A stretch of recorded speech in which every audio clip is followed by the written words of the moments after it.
Thank you, Anna, for beautiful reading. It is such a joy to hear so slowly, deeply. It touches our heart. Every time I hear this, it makes it easier, isn't it? Receiving wise activity. Every day, we we are in the journey of being unified. So far, we consider we are the lower self and I have a higher self. In that delicate state, I want all my activity to be perfect with my wholeness, with my completeness. And hence, Babaji is giving us the steps how to communicate with your higher self, how to make it uh, more in detail. How do you trust yourself when you receive your guidance? So, we are learning week by week, day by day. And in that journey today, we have Nehaji to guide us on the topic. And it's been amazing to hear the way she presents the topic and the meditation. I hope you all enjoy.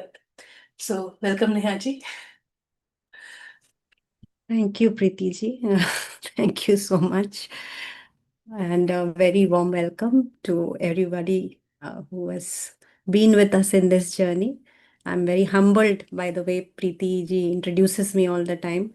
So thank you once again.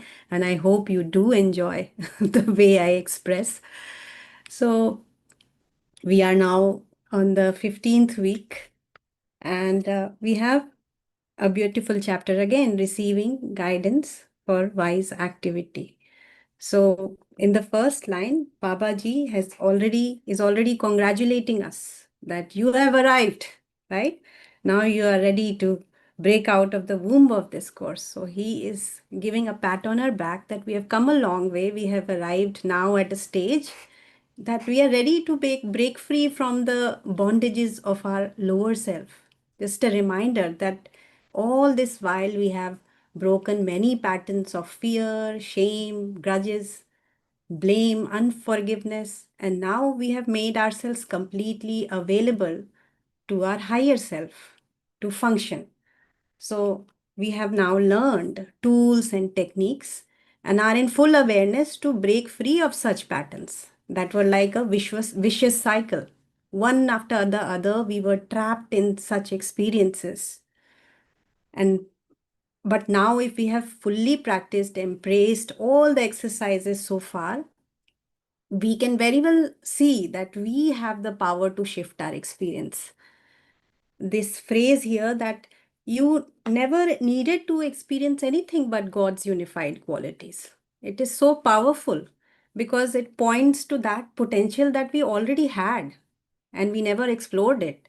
No, we were creating some other experiences. We were busy in our dancing and singing, but we never focused on this aspect of ours. So it was already there, but it required active participation from our end also. We didn't have the clarity of our whole self. We thought we are just this little body with this little mind and doing everything with this limited perception of our five senses. But now that we know about our whole self, we are ready to expand our experiences in a more fulfilling way. Now we create experience, the same experiences, we create them in a more fulfilling way. So at the same time, it is also reminding through this sentence that this is not to say that all your days from now on will be the experience of only God's bliss. So it is just giving a word of caution also here because we are at this delicate stage of transition. So it is saying also that, I mean, it is just that no longer needed be anything else. Now we are that in awareness that we don't have to create anything else, right? But we are still in a shifting stage. So it is giving a word of caution here that life will still have its ups and downs and its challenges and moments of discomfort. But now we already know that we don't need to be trapped in those lower states. Now, all these techniques, the practices, the insights that we have developed, the wisdom that we have developed have uh, have enabled us to break free from that vicious cycle of negativity, fear, pain, blaming. So we have, whenever we are a little bit stuck or overwhelmed in this journey, we have the technique to correct our course of thinking. It's like you're still human and life will still throw curveballs, but you have the power to choose how you respond, how you think, and what you focus on. Where do you give that energy? And that makes all the difference. Then we have been reminded that all the practices do work only to the extent of how much we trust them and how much we have actively participated. They are not like magic spells that we create a claim and it's done. That kind of thing is not happening. So because there are a lot of stubborn thoughts which are there, and first we need to clear it out. So we have been given the whole methodology to clear our thoughts, replace our thoughts. So when we do this course, then we might face a lot of mental resistance as we are still trying to break those patterns and also eliminate those thoughts. So when you decide to uh, grow and evolve, the mind will not sit back and relax. It will keep throwing these stubborn thoughts, the doubts, the criticism, and sometimes even will question the process. It's like there is a part of us that is afraid to change, and it fights to keep us stuck in the old ways, because for that part of us, still it is very hard to feel that I am love, I am light, because it has been for so many ages, it just thinks of itself something else. So that part will always be in doubt, and we are often mostly outwardly, we might forget these techniques also, and we can get easily influenced and doubt on the effectiveness of these techniques. That's why we are reminded that keep doing it, let it become so natural that you don't have to be reminded anymore. So throughout this process, we have recognized that these thoughts that are coming, the stubborn thoughts that have been told, is that they are not me. They are just some remnants, some remains of some old patterns of thinking that we are trying to hold on just to be safe, just to be more acceptable.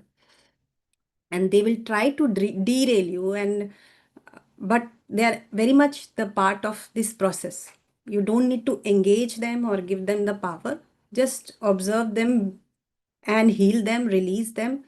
They are like some noise in the background, unpleasant. They will keep coming. So there is some unpleasant sound, but soon it disappears, soon it goes away the moment you stop giving energy to them. So there is a reminder here that practice these techniques with innocence, knowing where they will take you. So we keep doing the practice like innocence, like an innocent child, we keep doing it. Sometimes we just tell the child that Santa Claus is going to come on a Christmas night. He doesn't care if Santa Claus comes or doesn't come. He just goes and hangs the stockings there. So that way we have to tune our brain. What we have to remove all the what ifs and what next, and nothing is working. So we have to be completely uh, work with the faith that these practices do work, and we have seen it also working, right? So if you take this practice to another level, you can imagine the shift you are going to have. So this reminder I liked a lot, that practice this with innocence. And when you see a child, with a crayon or something, they just draw whatever they want. They don't think what you feel of their drawing or what kind of judgment you're going to pass. When they are hungry, they eat. When they want to sleep, they sleep. They don't have the care of the world or what will happen tomorrow. They are so connected within. They just go with the flow of the practices. They just go with the flow with their inner knowing. Practice is not, but the inner knowing that this is how it is. If they start making a toy, they get so immersed it and continue doing it for hours and hours. They're fully engaged, and that is very much in alignment with their higher purpose, the primary purpose that uh, we have been told in this chapter. That because they don't have too much conditioning at that stage. And that's how we were also as kids. We didn't have that much conditioning. Influences, things shaped us, our thoughts, and how we think and behave is all a part of that conditioning because we needed to create some experiences. But we didn't have clarity on our whole self. If you will rarely find a child asking, what is my purpose in life? But as we grow and as we grow into adulthood, this question starts eating you up. What is the purpose in my life? And because we have attached too much value to the things around external environment, we have our purpose of living is tied to external things, our parents, our spouse, our kids, our job, whatever we do for a living. And if something goes wrong in that area, we just become blank. We don't know what is the purpose of my life. So we start questioning ourselves and it eats up. What went wrong? What went wrong? But now, how wonderfully blessed we are that in this book, that question is answered for you. It says that the your highest purpose is to return to being unified. Return to the state of knowing who and what you are in truth, and return to the experience of God's qualities. So, the purpose is already stated, and we have experienced the purpose also. We have been practicing the all the techniques, and we know that this is what is our purpose, what returning to true self means, what being in this state means, what is the higher self guidance. We now know it also, that it is nothing but returning to the state of knowing who and what you are in truth. It's like someone making us realize that you were standing in the wrong queue. You're standing in a common man's queue. You never thought of yourself as peace, abundance, love, light, and all. And now somebody has made us realize that, okay, you come change, so you were in the wrong queue. You now stand in this line. You are made of God qualities. You are made in the image of God. You deserve a VIP treatment throughout your life. So now it's very much loud and clear with the practices that we are doing that we are that unchanging truth, that permanence that doesn't change. We are not thoughts and feelings. We are not the body. We are that permanence. So now that you have a better understanding of yourself, your whole self, and that you are a part of something greater, then we are not here to just eat, sleep, and repeat and just die, but to create experiences that are more fulfilling and satisfying. And whether it is in my relationships, whether I am at work, whether I am at my home doing my usual chores, what is my attitude towards it? Where are my thoughts? And is it still chasing the same things? The validation, the external validation, love, success, reward, still trapped in judgment, failure, or unworthiness of some kind? Am I still trying to fill my cup from outside? Or do I believe that my cup is full, that I may have to pour out something to fill other cups? So now, when we move ourselves to this goal, this primary purpose of returning to the state of being unified, then this is now to serve this purpose, we do everything. We are in service of this purpose now. Our secondary purpose is just being in service to this primary purpose. And like it says that your work, your love life, your recreation, your studies, your hobbies are all for the purpose of returning you to being unified. And on these activities, your higher self is also eager to guide and complete your knowledge. So, in relationships, The same relationships when our cup is full. We don't drain people out of expectations. We share love. Same hobbies that earlier we were doing to distract ourselves, to feel worthy of ourselves, or to be seen as a very great person. Now you are doing it without the fear of doing something the wrong way, or you're not worried about any judgments from outside. Same studies that we did with fear and the pressure of grades all the time.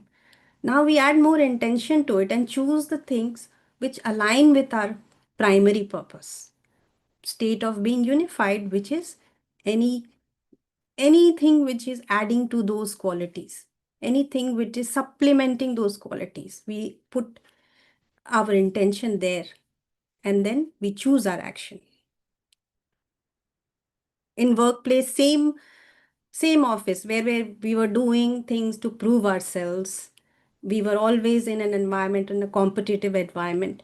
We are now less attached to the outcomes, and we do it because we really love what we do, and not just, just be out there because everybody else is doing it. And this I can tell from my personal experience, because when I completed my master's in business, and I wanted to have my own business, but everybody was like, there was campus placements and this and that going on, and everybody was getting jobs and packages, and I was influenced and I went into banking, and I worked in a bank for like 2 to 3 years. And soon I realized this is not meant for me. It is not doing good to me. I'm not happy here. I felt restrictive and I left it, and I started my own business. And I didn't know how to do it or how things will happen. I didn't think much about it. I just dived into it. And because I was not at all attached with the outcome of that thing, I just wanted to do it because I loved that part of doing things. So that sort of peace and contentment, if that sort of satisfaction, you should have that my cup is full and I'm here to serve my primary purpose. So no matter what comes, even a simple act of polishing a shoe or hanging your laundry will align you to your primary purpose also. I have an example here as well, because my family had the blessed chance to serve a master and live with the master for a long time. And there was a time as a teen, I used to enjoy sitting listening to him. Lot of his satsang used to happen, and he would just abruptly ask me to prepare tea for everyone, go and cook snacks for 4 or 5 people. And he used to do that couple of times. So I thought, and he used to instruct me that you only do it. Nobody else will do it. You will do it. And I used to think, there is a house help. Mom is there. She can do that. Why is he always making me do it? So I used to get really annoyed, and I like very annoyed at the people who used to come, and why is he asking me to do these things? So one day during his satsang, he somehow brought this topic, uh, and he started praising me, how lovingly I did things for everyone without being angry or restless. And little did I know that he already read my thoughts. He knew why he was doing it. He knew why he was asking. He just wanted to see how I felt while doing that. How I felt, what kind of thoughts were coming in my mind. So he started praising me, and then he told, now you don't have to feel angry. Whenever you feel angry about cooking or doing something, you just think of me, that you are doing it for me. Don't think about anything else. And that attitude completely changed me. That attitude towards everything. Whenever you are doing something, just think of me, that you are aligning with him. And that shift really taught me the real meaning of seva, the real meaning of service. So that seva was not just listening to him or doing something intellectual or few hours of meditation, but that attitude was now slowly getting carried to everything I did. So that taught me a lot. Now let's come to the quiet periods. There's a lot written here. I'll try to uh, summarize it. So in quiet periods, we have been told that we are open to receive any guidance what we seek from now on. No, however, here we have been given a framework to ask questions, that we can seek guidance, but whatever question we ask in the context of our primary purpose. We give a reference point to our higher self and not just ask ambiguous, vague questions. So, first, when you sit, you are open to receive the guidance related to your primary purpose. It is specifically told that being receptive, why has it used this word? To be open to whatever is coming, receiving wisdom which aligns to your highest purpose. And we have no expectations whatever comes, because sometimes we have this inner notion that our purpose is tied to maybe going and climbing on Mount Everest. So nothing like that. Higher self can show you anything in whatever area of life you need to work on that purpose. It could be anything. So we just have to not restrict ourselves to any particular activity, and we don't try to control the answers. So be receptive in that sense. Then second is asking for guidance on an activity. So here we have been given that whenever we sit and we have a question or need guidance on a specific thing, the first step is to uh, check is if it's in your highest and wisest interest to ask about it, because now you are seeking guidance from your higher self. So you're not just asking to just check higher self. Is it my higher self going to answer this?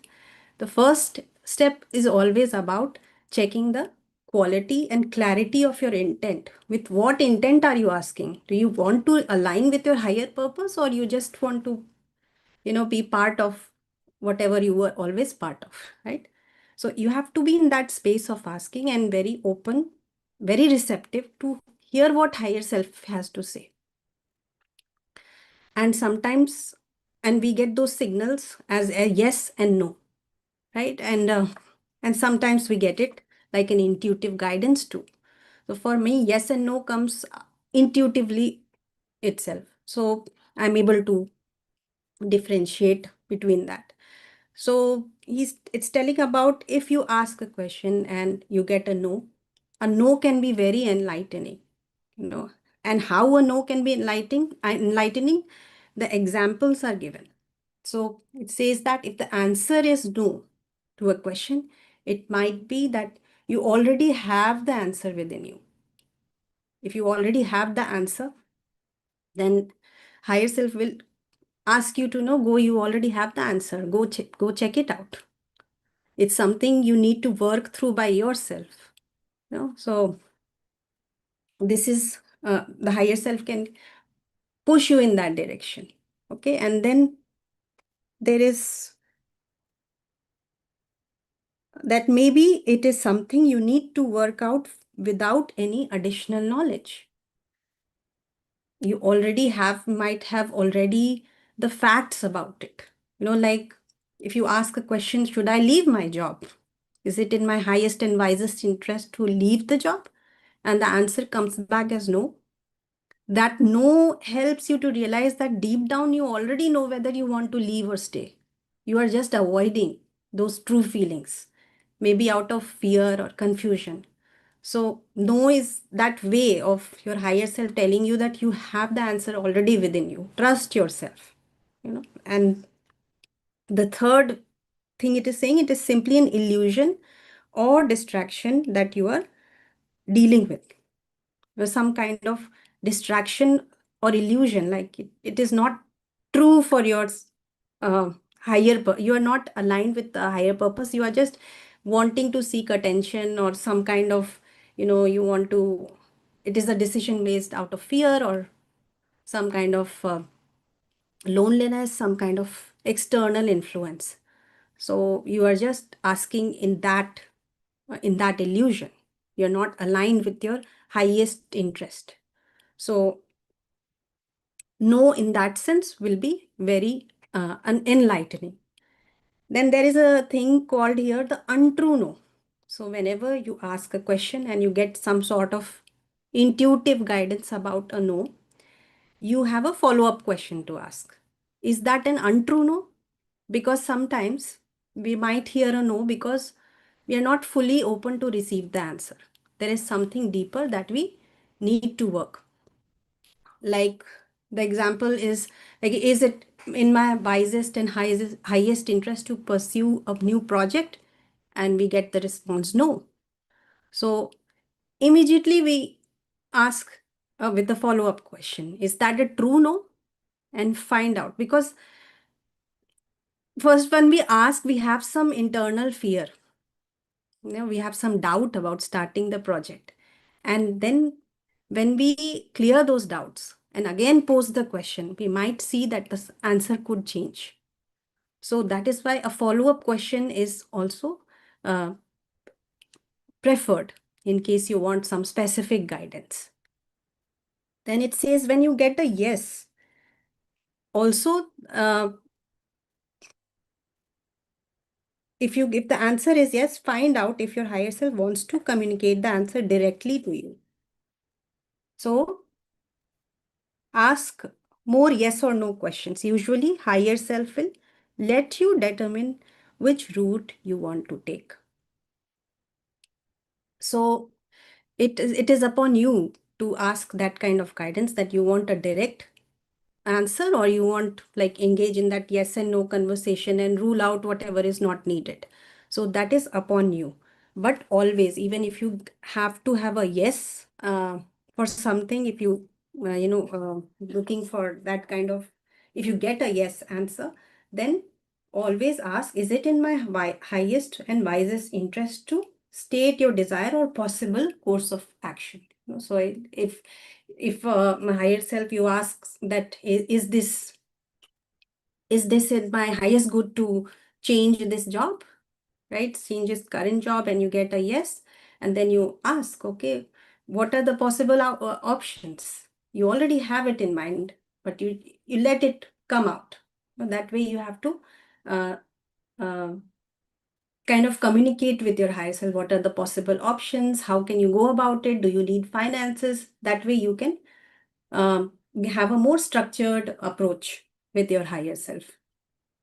And this sentence, is it in my highest and wisest interest, is important, because this is about ensuring that you are asking questions that are truly in alignment with your greater good, rather than you are not seeking guidance from curiosity or fear, but you are in alignment of your greater good, and you want um, experiences that support this primary purpose. So if, for example, if we are making a career change and you ask that, is it in my highest, wisest interest to leave my current job and pursue a new opportunity? This is a very clear question. So when you ask from the place of clarity, and when you ask from the place that this aligns with my highest good, then you get better answers which are more specific to you. However, we have been told that if your answer seems strange, check for uninvited influences. So if your answer seems confusing, you are asking to like move from a country, move from the current job, but the answer is like, okay, maybe go to Bahamas and do this work. So it feels confusing that it's something else itself is coming. Higher self will never give you this kind of answer. So this could be some uninvited influence. This could be anything ranging from negative emotions to energy which is in our aura already, which is trying to mislead you. So at this point, whenever the answer seems off, confusing, you check your aura and ensure that you are clear from such influences and they don't pollute your discernment, your free will, that you have the power to decide. So later it is talking about free will also, that your higher self guides you, but it never controls you. Even when clear answers are coming, you have still have the power to choose. And that is how your growth is going to be. So don't be saying that, well, my higher self told me to do it, so I had no choice.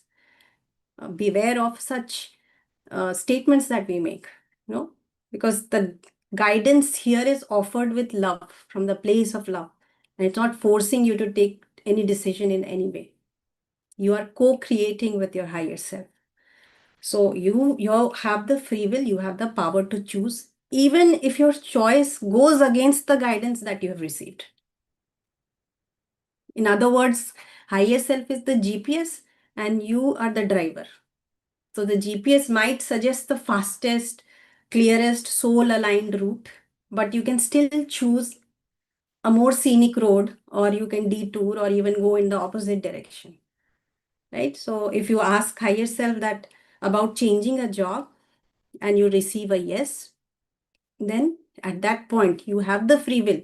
You act immediately. You update your resume, you explore new roles, and you feel more aligned, energized, or you delay it because of some financial uncertainty, or you resist it completely, you ignore it. In any options, you have the power to choose the timing, the pace, method of doing things. The higher self doesn't punish, or it will just keep opening doors for you, whatever decision you take. And because it's your own, you want to have that experience, you want to create that experience. So free will is also a kind of protection for you. It is a safeguard also, because there are energies which are trying to dominate your intuition. So that power of discernment, that no, I choose this and I go ahead with this. So always you get to pause, get to choose, check in again. There are so many elements who try to control you externally also, and also in our aura. So higher self will guide you, plant the lessons in whatever choice you make. Then we come to the creating formula part, that we are already pretty clear that in the quiet periods, we use our creating formula about we can make any creating formula, whatever we want. So your higher self we have two requirements. Your higher self has confirmed during a quiet period that the desire is in your highest and wisest interest. So suppose I asked my higher self that, is it in my highest, wisest interest to think about money, or to make money or have financial abundance? And it says yes. So I create a claim with that God and I claim and accept my financial abundance with forgiveness and thanks. Then I deal with the thoughts which are coming in between me and my financial abundance. So if there is a thought about lack of money, any uncertainty, those thoughts I need to deal with, and then release, heal, that whole process that we have been doing. But we have been told that uh, although we say the formula and it starts to manifest already, but it is very important to fuel this. If we don't fuel this, then might not put that much energy in it, then it might take much longer to manifest. So that's the daily practice we should have. So ideally, whatever formulas you are making, try to write all of them down in a notebook, in a piece of paper, and try to do that, read them and feel them, and do those exercises in your quiet period as much as you can. So you will be always aligned to the your purpose, and you will always be aligned to the state of return. You will be unified. So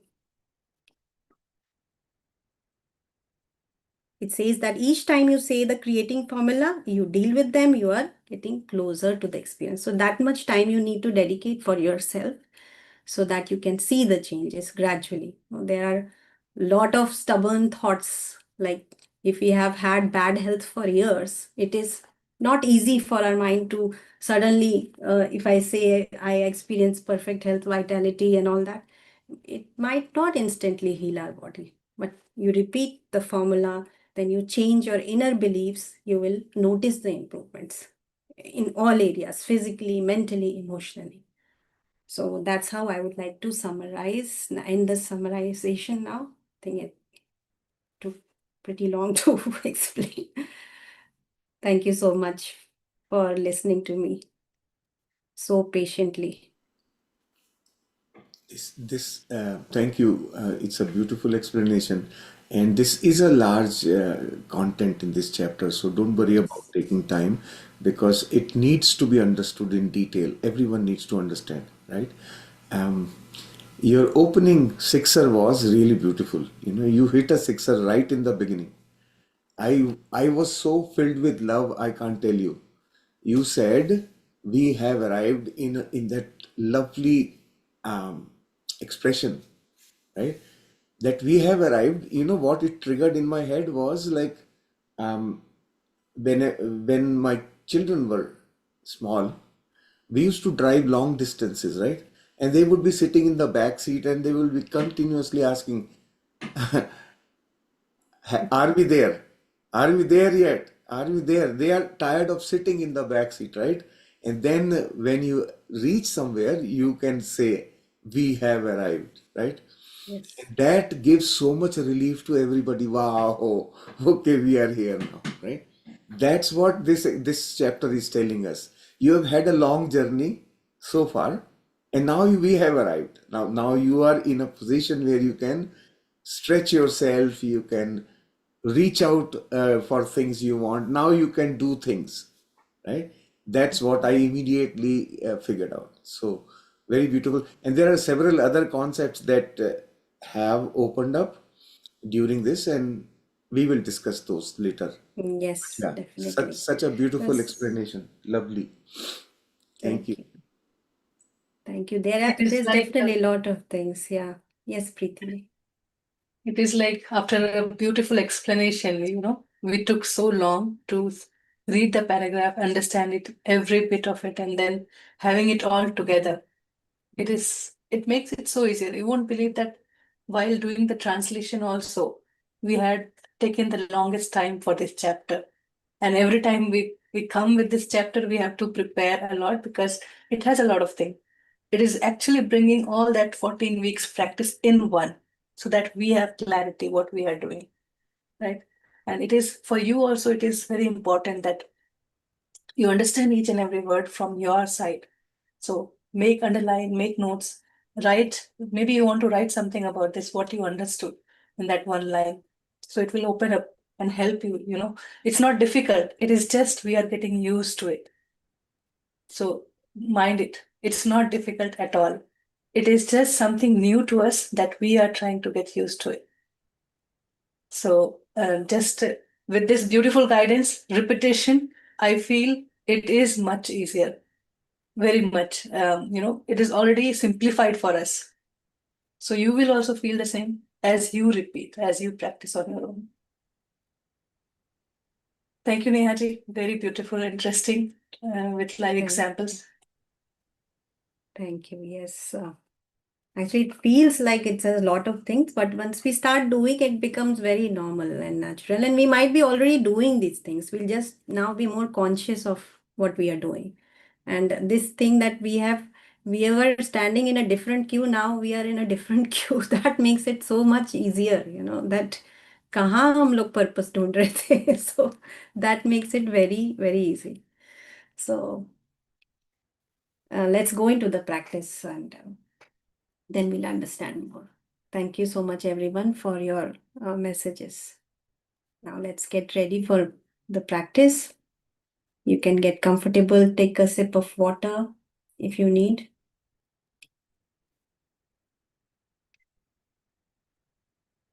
Just turn the music for you, and then we are good to go.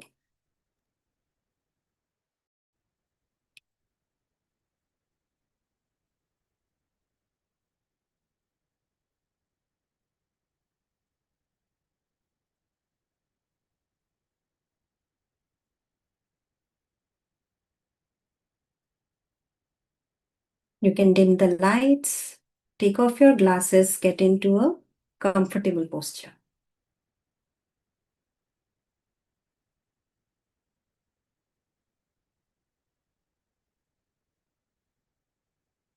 Whatever feels comfortable to you, just sit like that in a relaxed position.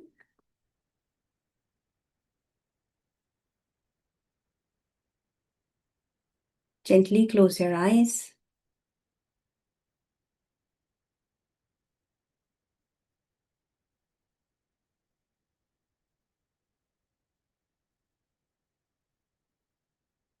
You can clasp your hands, or you can just keep it on your knees, whatever comes easy, natural to you. Let's start with few deep breaths.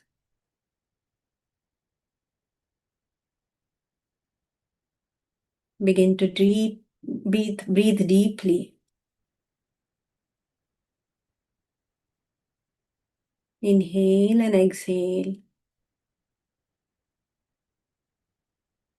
Coming to this moment.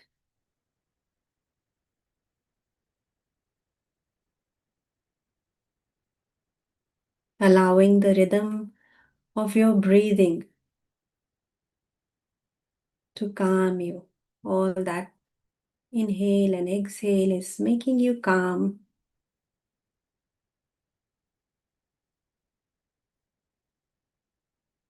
Every breath is straight away going to your heart.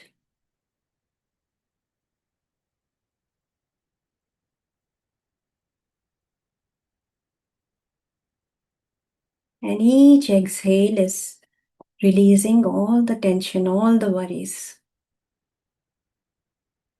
Know that you don't have to be anywhere else.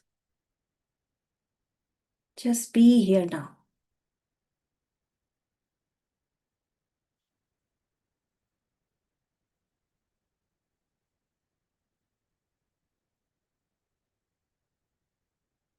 Into this space of heart.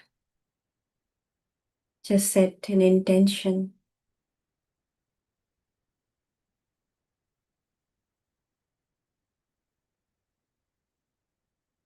That I enter my heart with an openness, and I am open to listen to what my higher self says. A part of me which has never forgotten who I am or why I came here.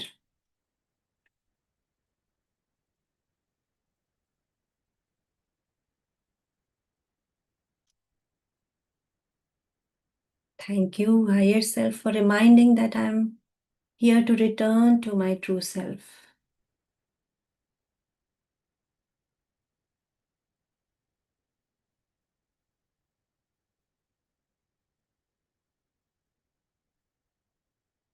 Take a minute and at this point just ask, what is my purpose?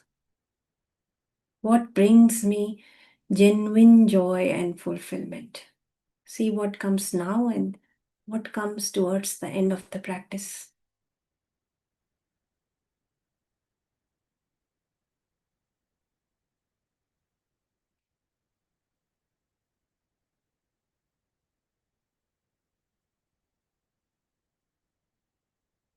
At this moment, you might feel a flood of thoughts coming in.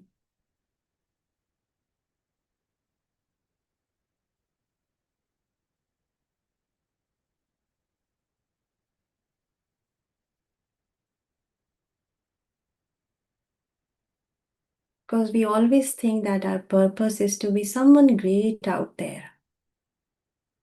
Be a Buddha, Rama, Krishna, Sita. We want to be anything else than ourselves.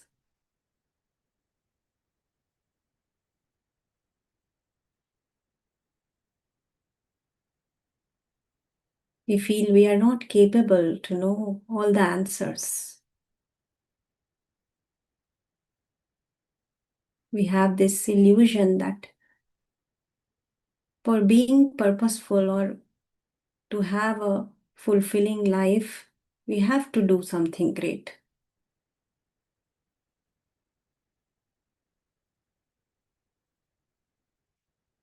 We forget that purpose of life is just to be love. It is as simple as that. Love in whatever you do, wherever you are.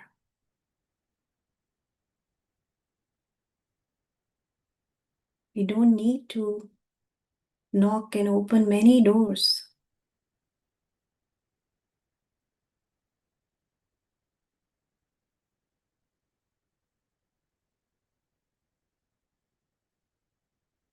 Just feel that the purpose of life is to be love. Feel this and see if there is some internal resistance coming to this thought.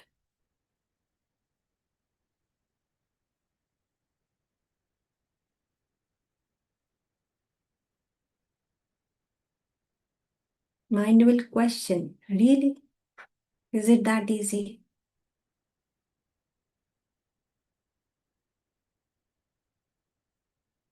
How did I not figure it out? It will judge itself.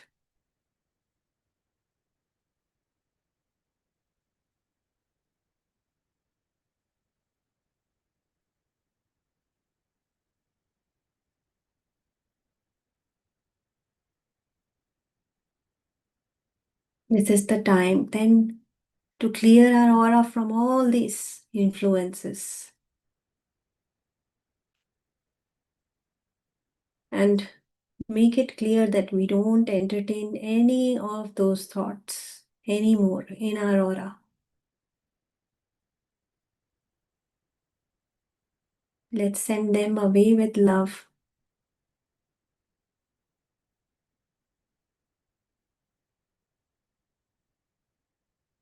Those doubts, those judgments,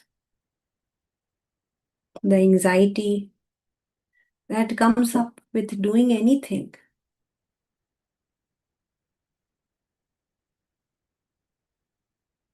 We send them love.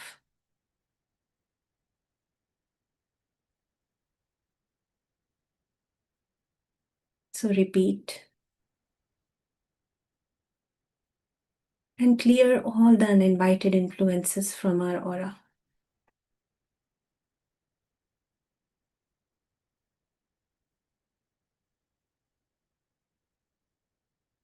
To all uninvited influences in my aura, I send you love and light. You are all whole and healthy. Each of you was created as love and light. You are still love and light. You feel no pain now. You are not afraid. Each of you has a perfect place to go.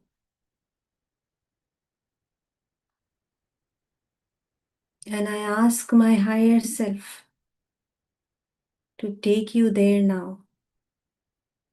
You can use the name that you got. And now that you know that you are higher self, see what name comes to you and include that name here.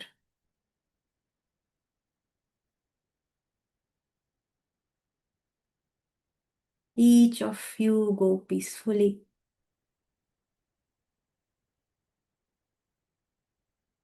I close my aura to all except my higher self.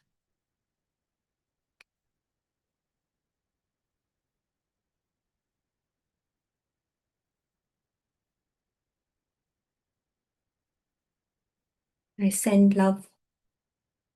I send light to all such thought forms which keep me in an illusion. away from the truth of my being.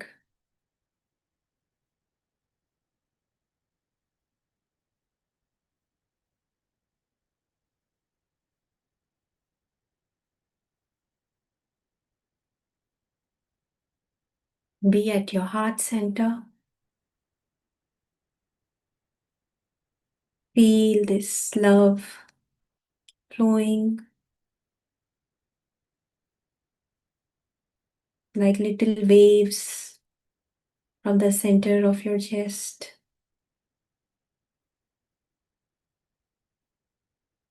filling your aura with love,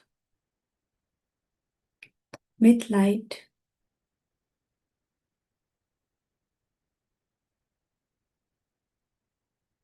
All that burdens that we carry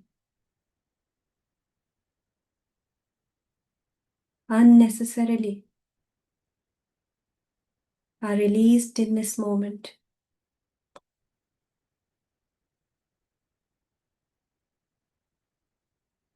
Take a deep inhale and exhale again. Be at your heart space.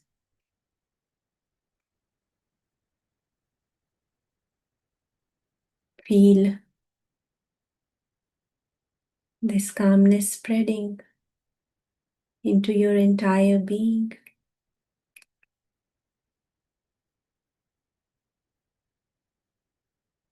The love, the peace, the abundance flows when we are connected to our higher self. And we can feel it.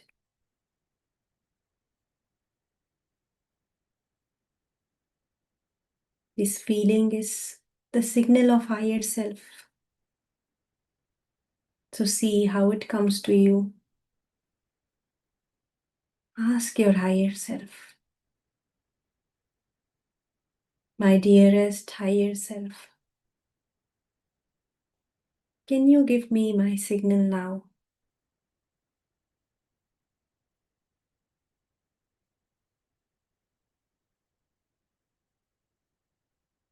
Acknowledge whatever you get, however you get. Feel the presence.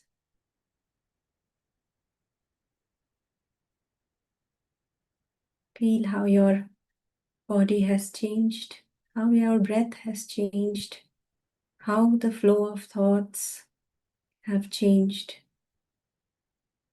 This change is the presence of your higher self.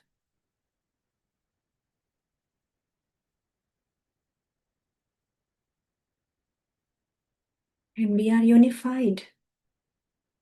We have arrived.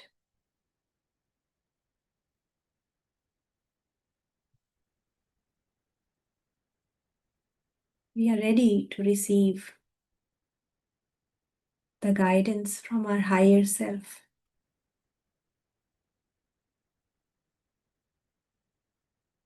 To learn on the wisdom,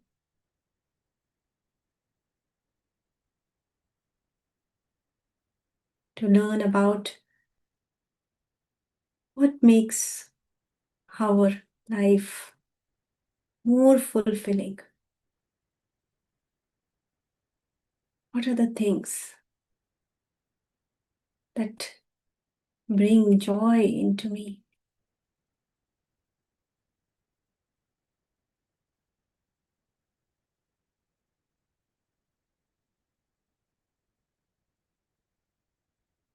Today's formula that we are practicing is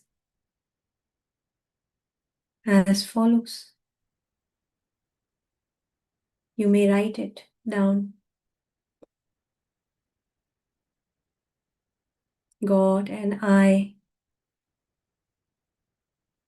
claim and accept thoughts of fulfilling my life purpose with forgiveness and thanks. Amen.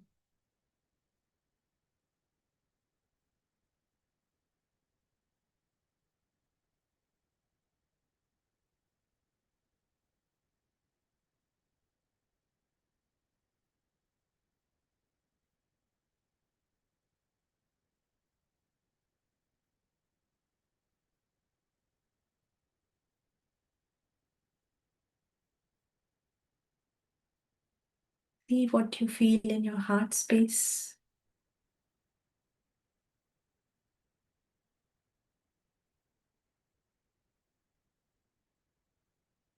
Every time you listen to the heart, you're already living your purpose. Every time you love, instead of being fearful,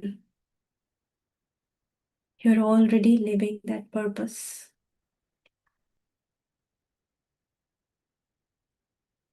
And every time you choose what is expected,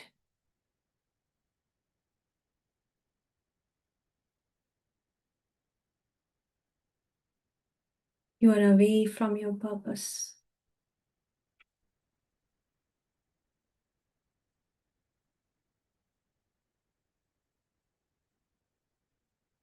Only the right actions, only the actions from your truth align you to your primary purpose.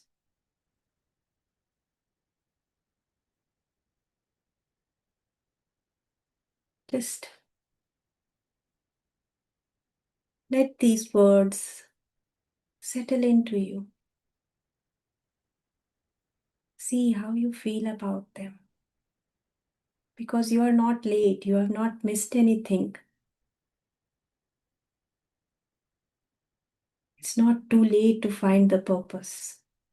You are already living your purpose.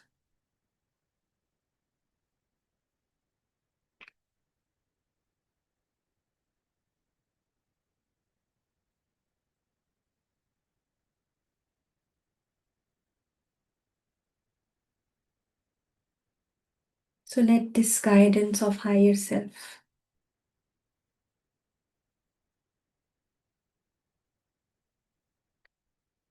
enter into our being, our body.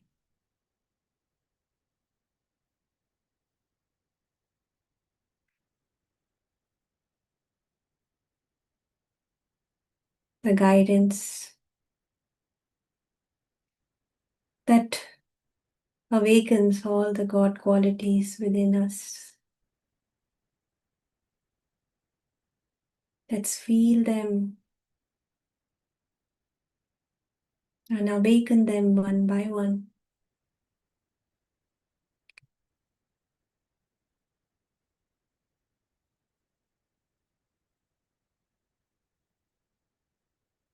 Love, God. God is love.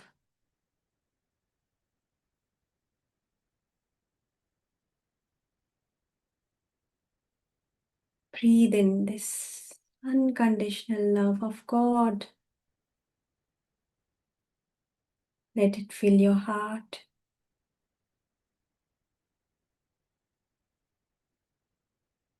Let it take away all your fears.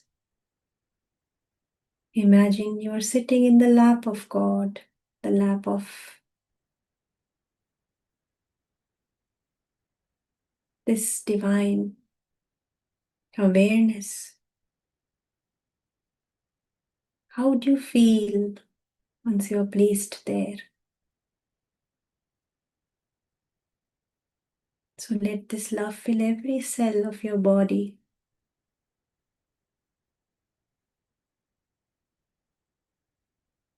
I am love. I am created with love, from love. I'm not here to find love. I'm here to remember that I am love.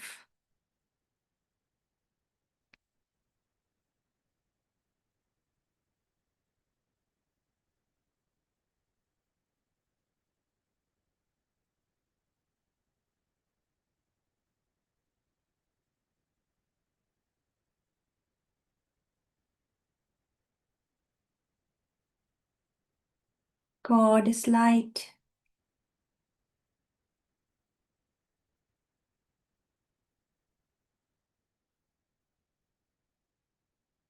The light that reveals the truth. The light that heals. The light that brings more clarity. The inner knowing that I am made in the image of God. I am light.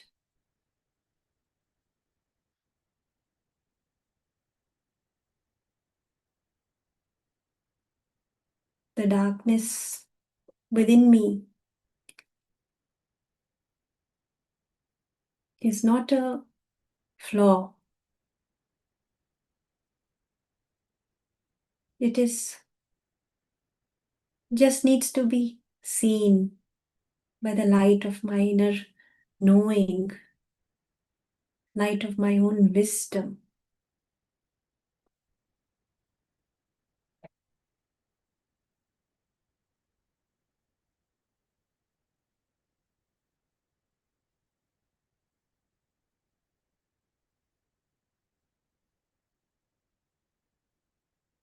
Embrace yourselves.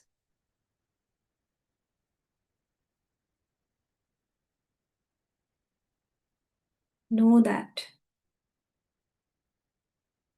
you are made in all the God qualities.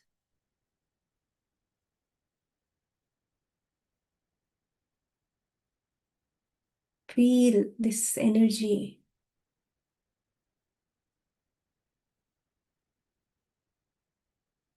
on the forehead, in your how it's flowing into you. That gentle sensation as you say these words, as you feel these words. God is peace. Let this peace flow into your whole nervous system, into your breath, into your bones. Let go of any struggle right now. Just soften, loosen yourself.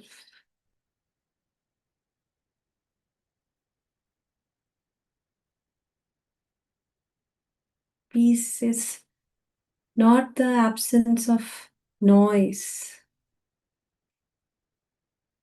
It is the presence of truth. That is my nature. I am peace beneath everything I do.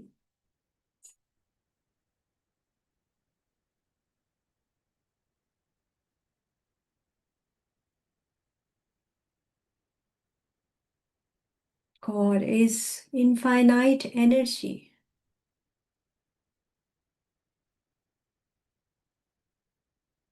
This energy, which is not limited by the mind, this energy is flowing. This energy is renewed, transformed. Feel this energy in your spine. Feel this energy into your body.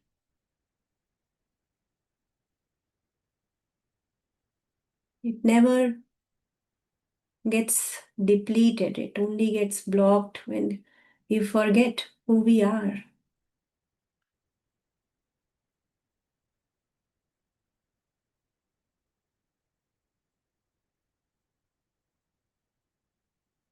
I am infinite energy. Let this energy flow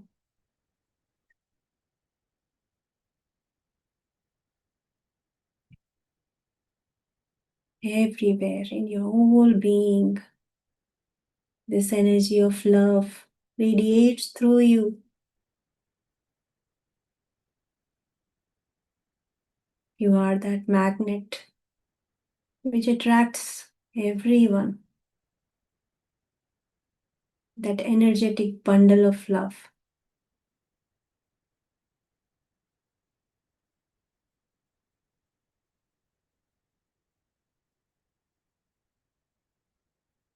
God is all-knowing intelligence.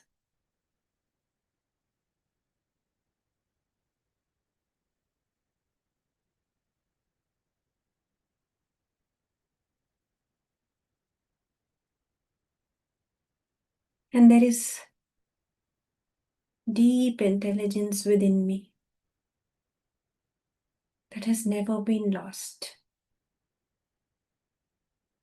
It knows how to heal, how to speak, how to choose, how to love. It knows.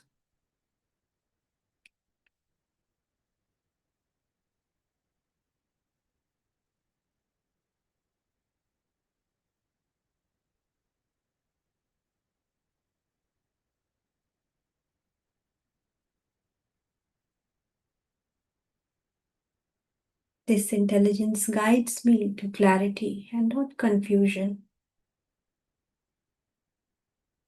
to focus and not clutter.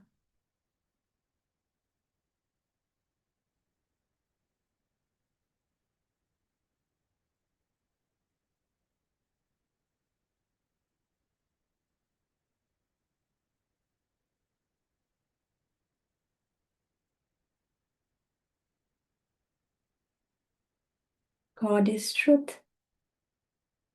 I am truth.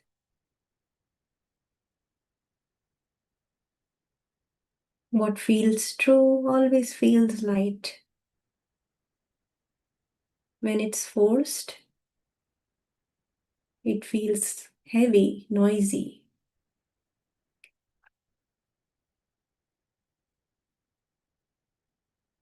Being in your truth liberates you. I am that truth. I am born with that truth. That compass is there, it still works. And I'm returning to this remembering, to this truth of me.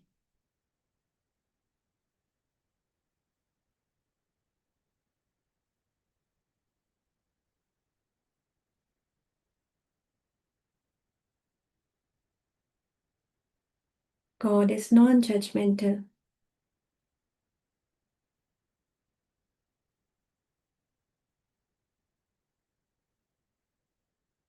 I am non-judgmental too.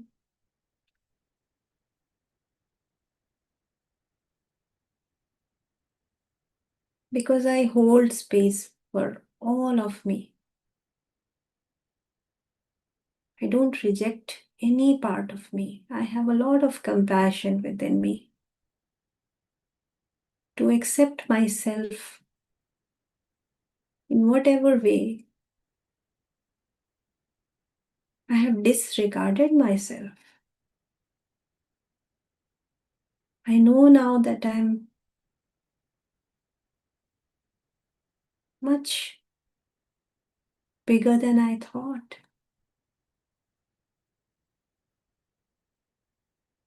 I was just an illusion. My cup is full now. I have no judgments.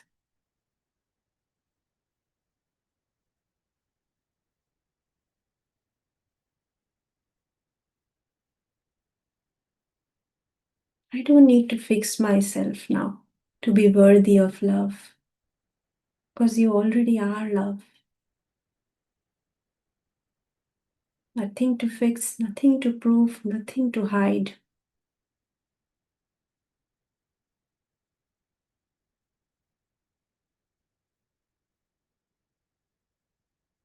Let all these qualities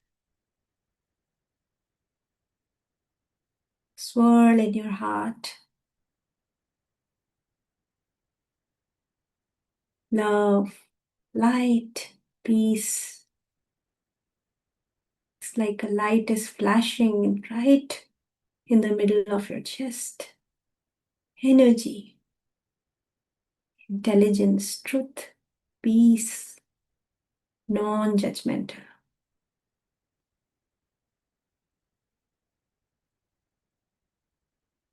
There is no separation between you and God.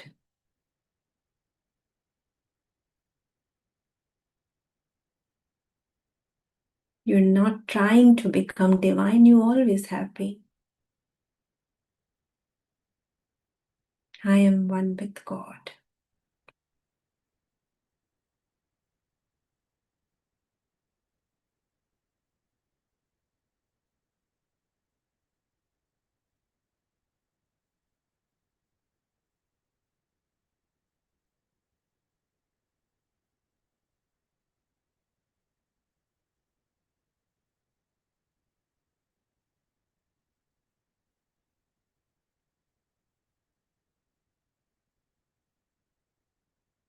With this alignment now, I claim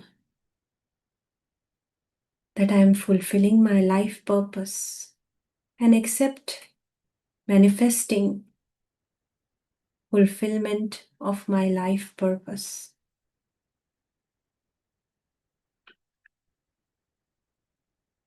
So, my dearest higher self,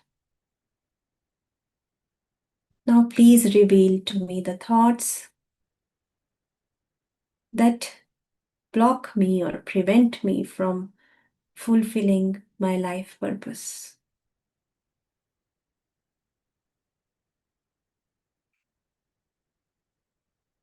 Just let the guidance flow.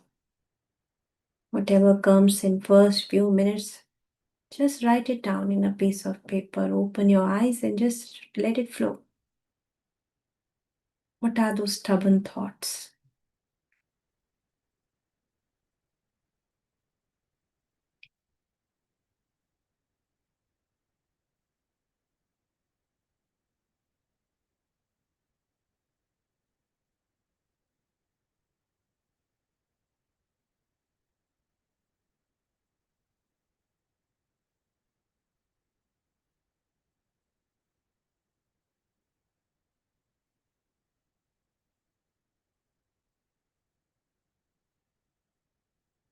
What do you think when it question like that comes up?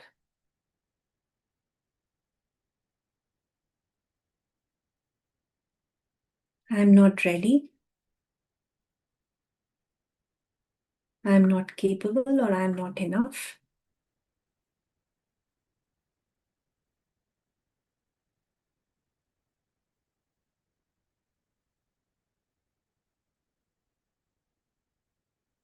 Do these thoughts come often?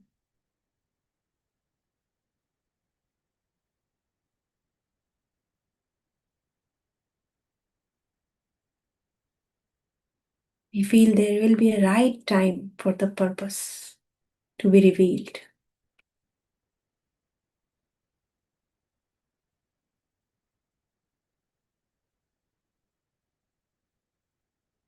We are afraid of figuring it out. We avoid it.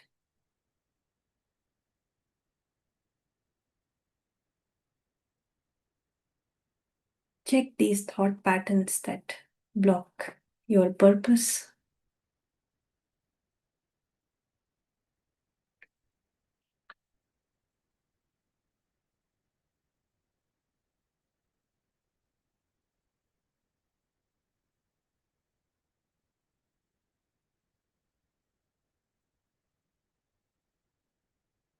So many times we have thought that it has to be something big, something meaningful, something impressive.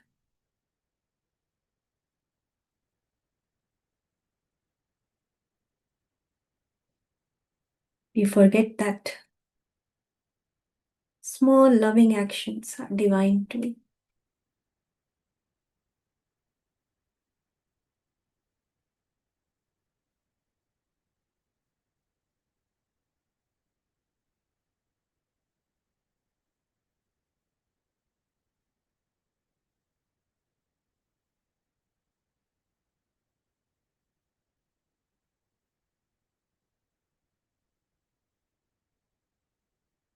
Sometimes we don't believe our inner knowing, we don't believe our inner guidance.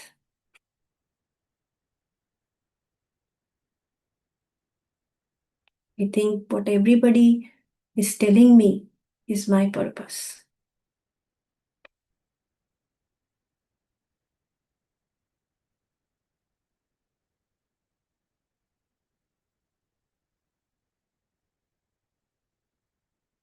We're often confused about our choices.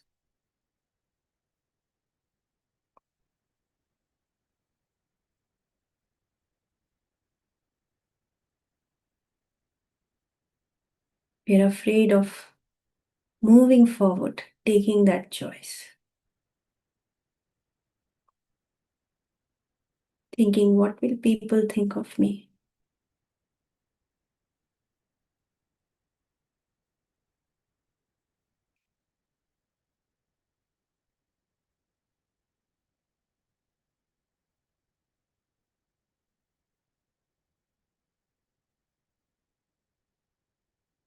Dig out those notions that we have, that purposeful means being more spiritual or perfect all the time.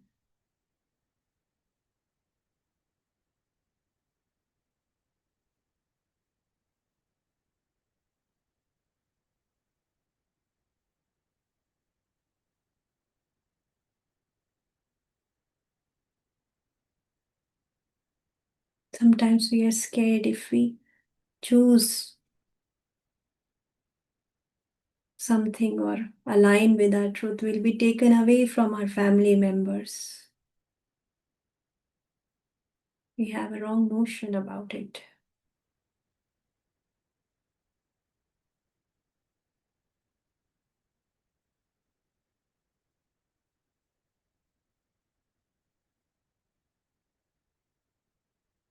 Write all those thoughts. Align them with your truth. Write the corrected thought.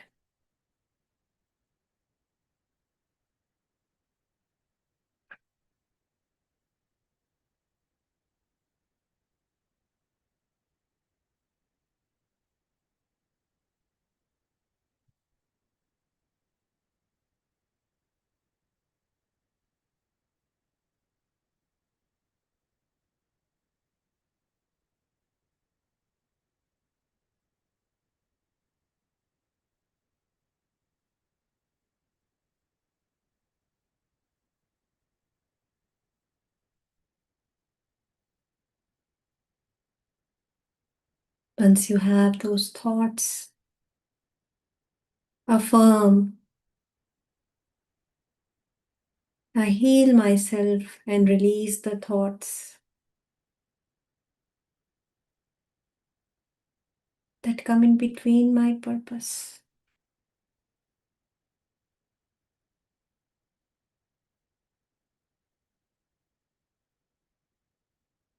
I release the thoughts that I'm not ready, I'm not enough. I heal this thought with I am enough.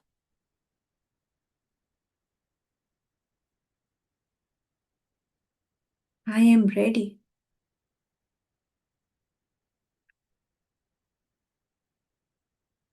I don't have to figure it all out.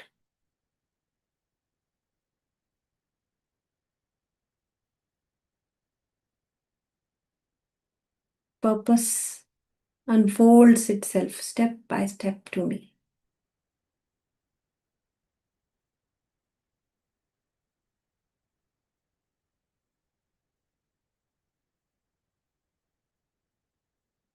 I release such thoughts that I don't know how to trust my inner guidance, how to listen to my inner guidance. And I release this thought and heal with that I already know how to listen. Because I am always guided by my higher self. I understand this language.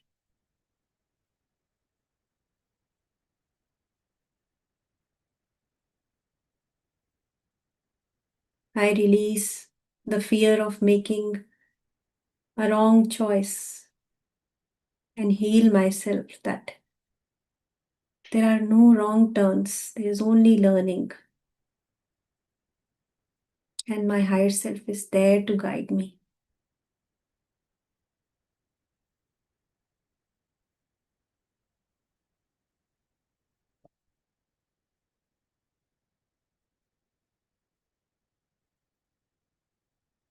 I am whole, I am complete. I was created perfect. Love is my life force, love is my truth. So I heal and release all my thoughts, unknown or known, conscious or subconscious, that interfere with the claim of fulfilling the purpose of my life. My thoughts are now one with, in complete harmony with God's thought. I am in tune with God. I am one with God. My heart is in a state of forgiveness. There is no one to blame because it was all an illusion.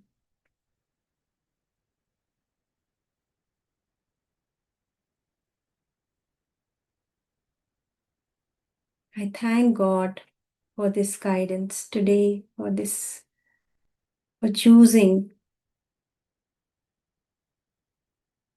to stay aligned in my truth. I leave this claim to God and the natural laws of creation. My claim is now created.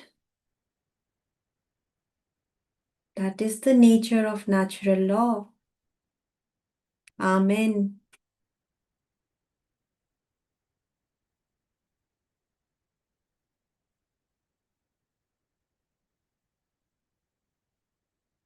Take a minute to make your own claim using the corrected thought. And in your quiet time, you can repeat this formula. Like God and I claim and accept the thought that I am love, I am light, I am perfect. I trust myself. With forgiveness and gratitude. Amen.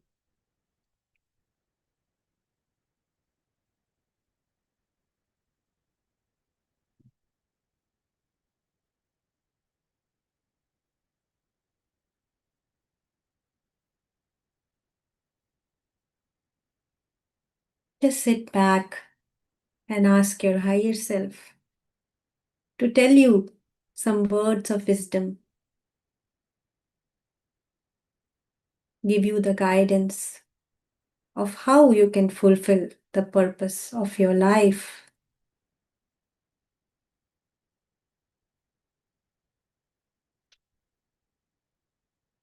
See what comes.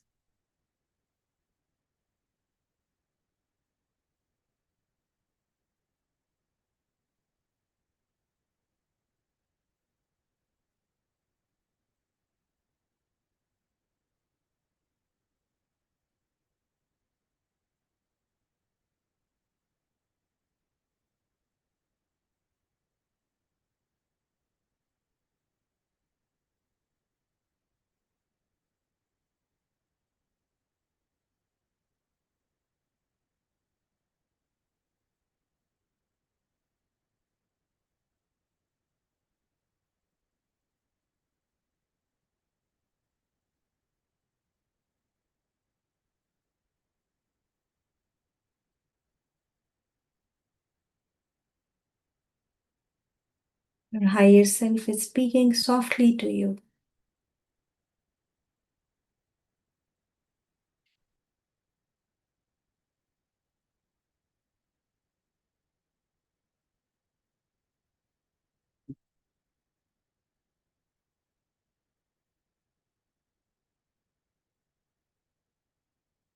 Are you here to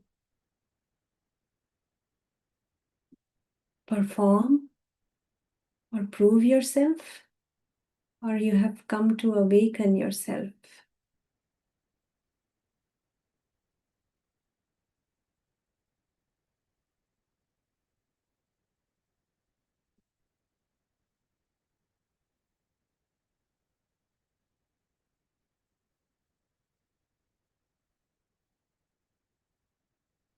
Check this wisdom. Ask your higher self, have I understood the wisdom correctly?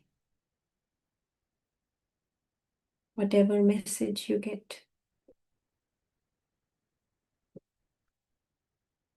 check with a yes or no signal.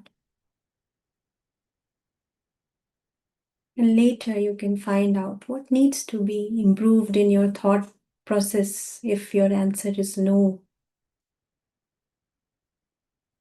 And as we have been guided that the no can be enlightening,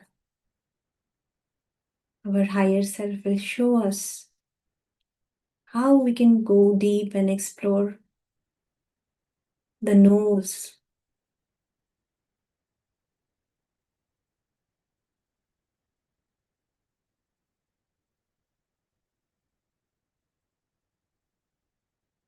You can create your own formula with the wisdom received.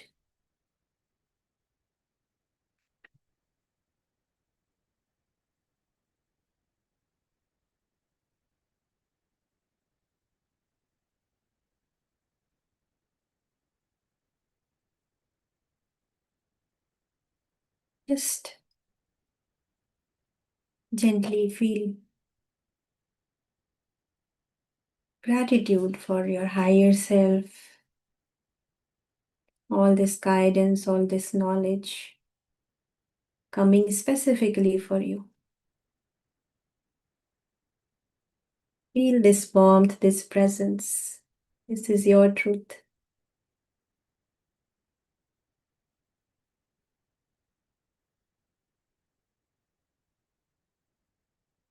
I walk with my higher self in trust.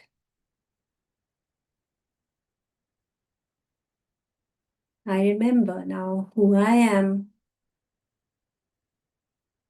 and I choose to live from that truth. I am guided, I am free, I am enough.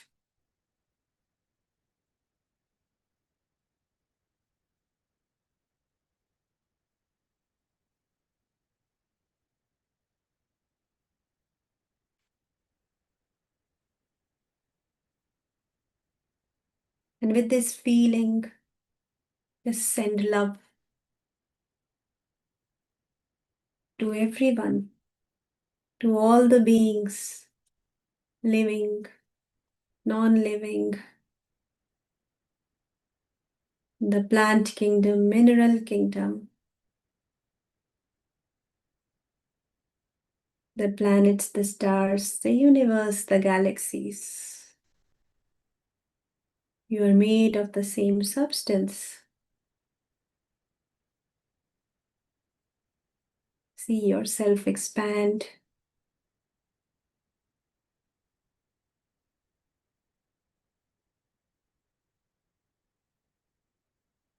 Now, with this feeling of wholeness, you can close your aura by saying, I close my aura to all except my higher self.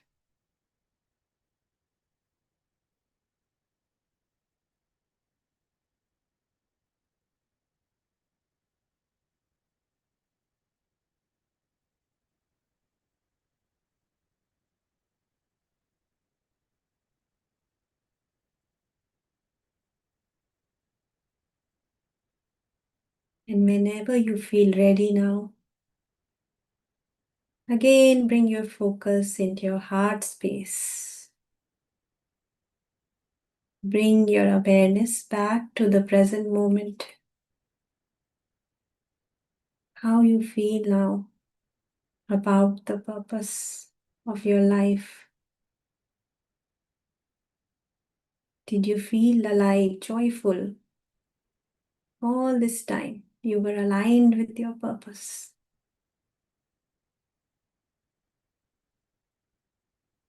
So express gratitude to Babaji for this beautiful wisdom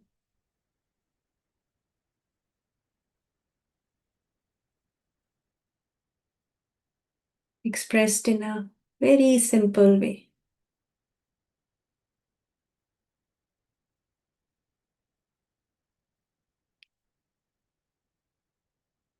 Slowly come back to the awareness of your body.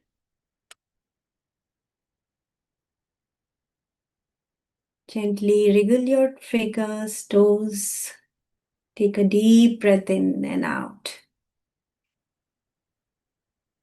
You can put your palms on top of your eyes. Again, take a deep breath in and out and slowly, gently open your eyes. 5, 4, 3, 2, 1, and 0. Take this moment to thank yourself. Take this moment to journal or reflect on anything that you understood during this practice, during the discussions.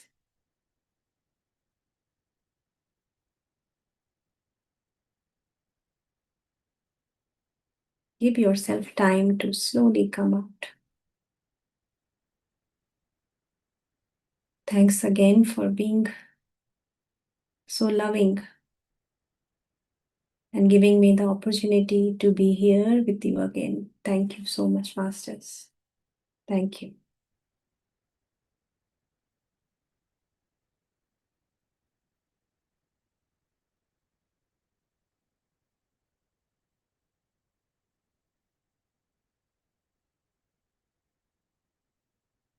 You can drink some water.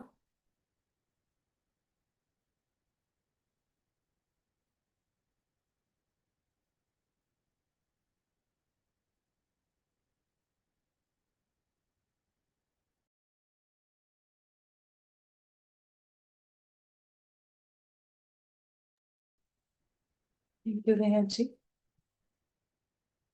Very beautiful, peaceful meditation today.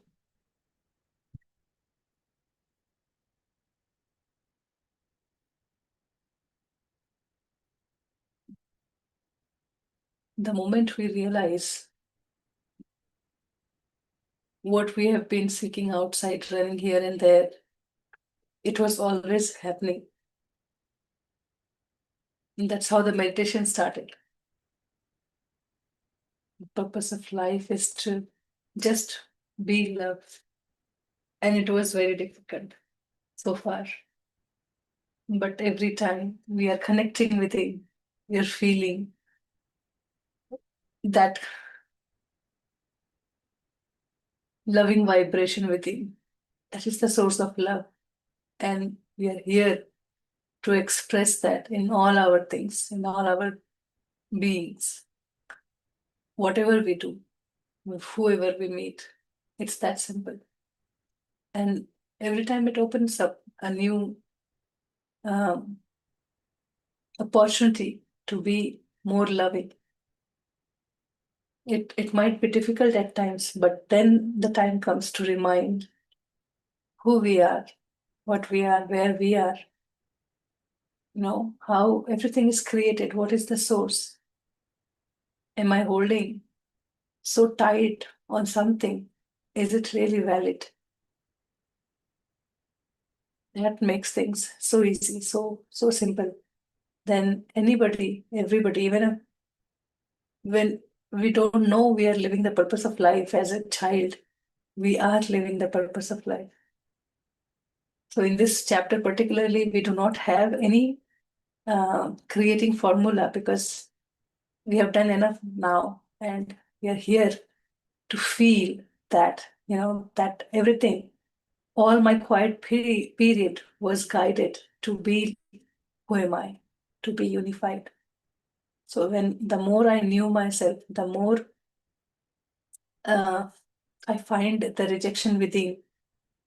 I resolved it and I came at peace, no matter what happened in past. Now I live this, and this is my truth, which I embrace fully, without doubt. No matter what people say, no matter if I fail at times, if I say that, I did unified, I did this much. And, at times I was feeling well, but at times I am not at my heart space and I behaves very randomly.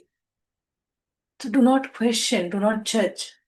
It's a gentle reminder to be love again, one more time. I don't remember the book, but I had read about Jesus. He had a very tough time when he was crossing some desert and he was very much hungry, thirsty, and all that lower feeling attached to this body was creeping in him that, um, he won't be able to survive this. And then he had to remind himself. And the moment he remembered his true self, his hurdles were gone. So that comes to us just to remind us who we are, what we are, not to identify with that incident, not to identify with that temporary situation. So we are all in that journey, every step, every day, it's making a difference. Every time we do a creating formula, we resolve what is holding me back. And that's the aha thing, that every day I'm doing it. Bedtime reflection on my day when I lost my patience, when I judged others, or when I could not see the light. It's the time to be again gentle and just take another opportunity to be love. It's that simple.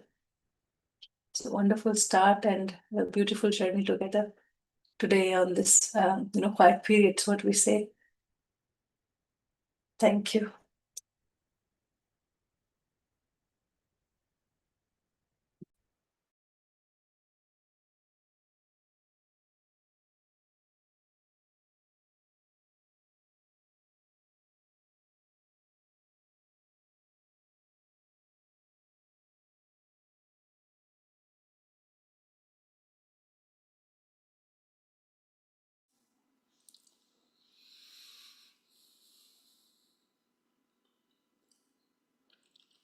No questions? Nobody has any doubts about anything? All clear?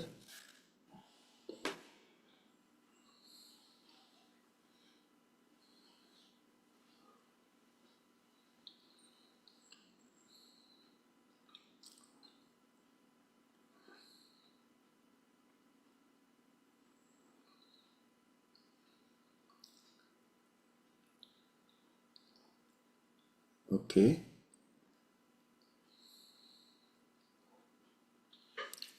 All right. So while you are thinking about your questions or your things, I will share a few things. As during the explanation that Neha ji was giving, I had a little more deeper understanding of a few things, and she mentioned about being open.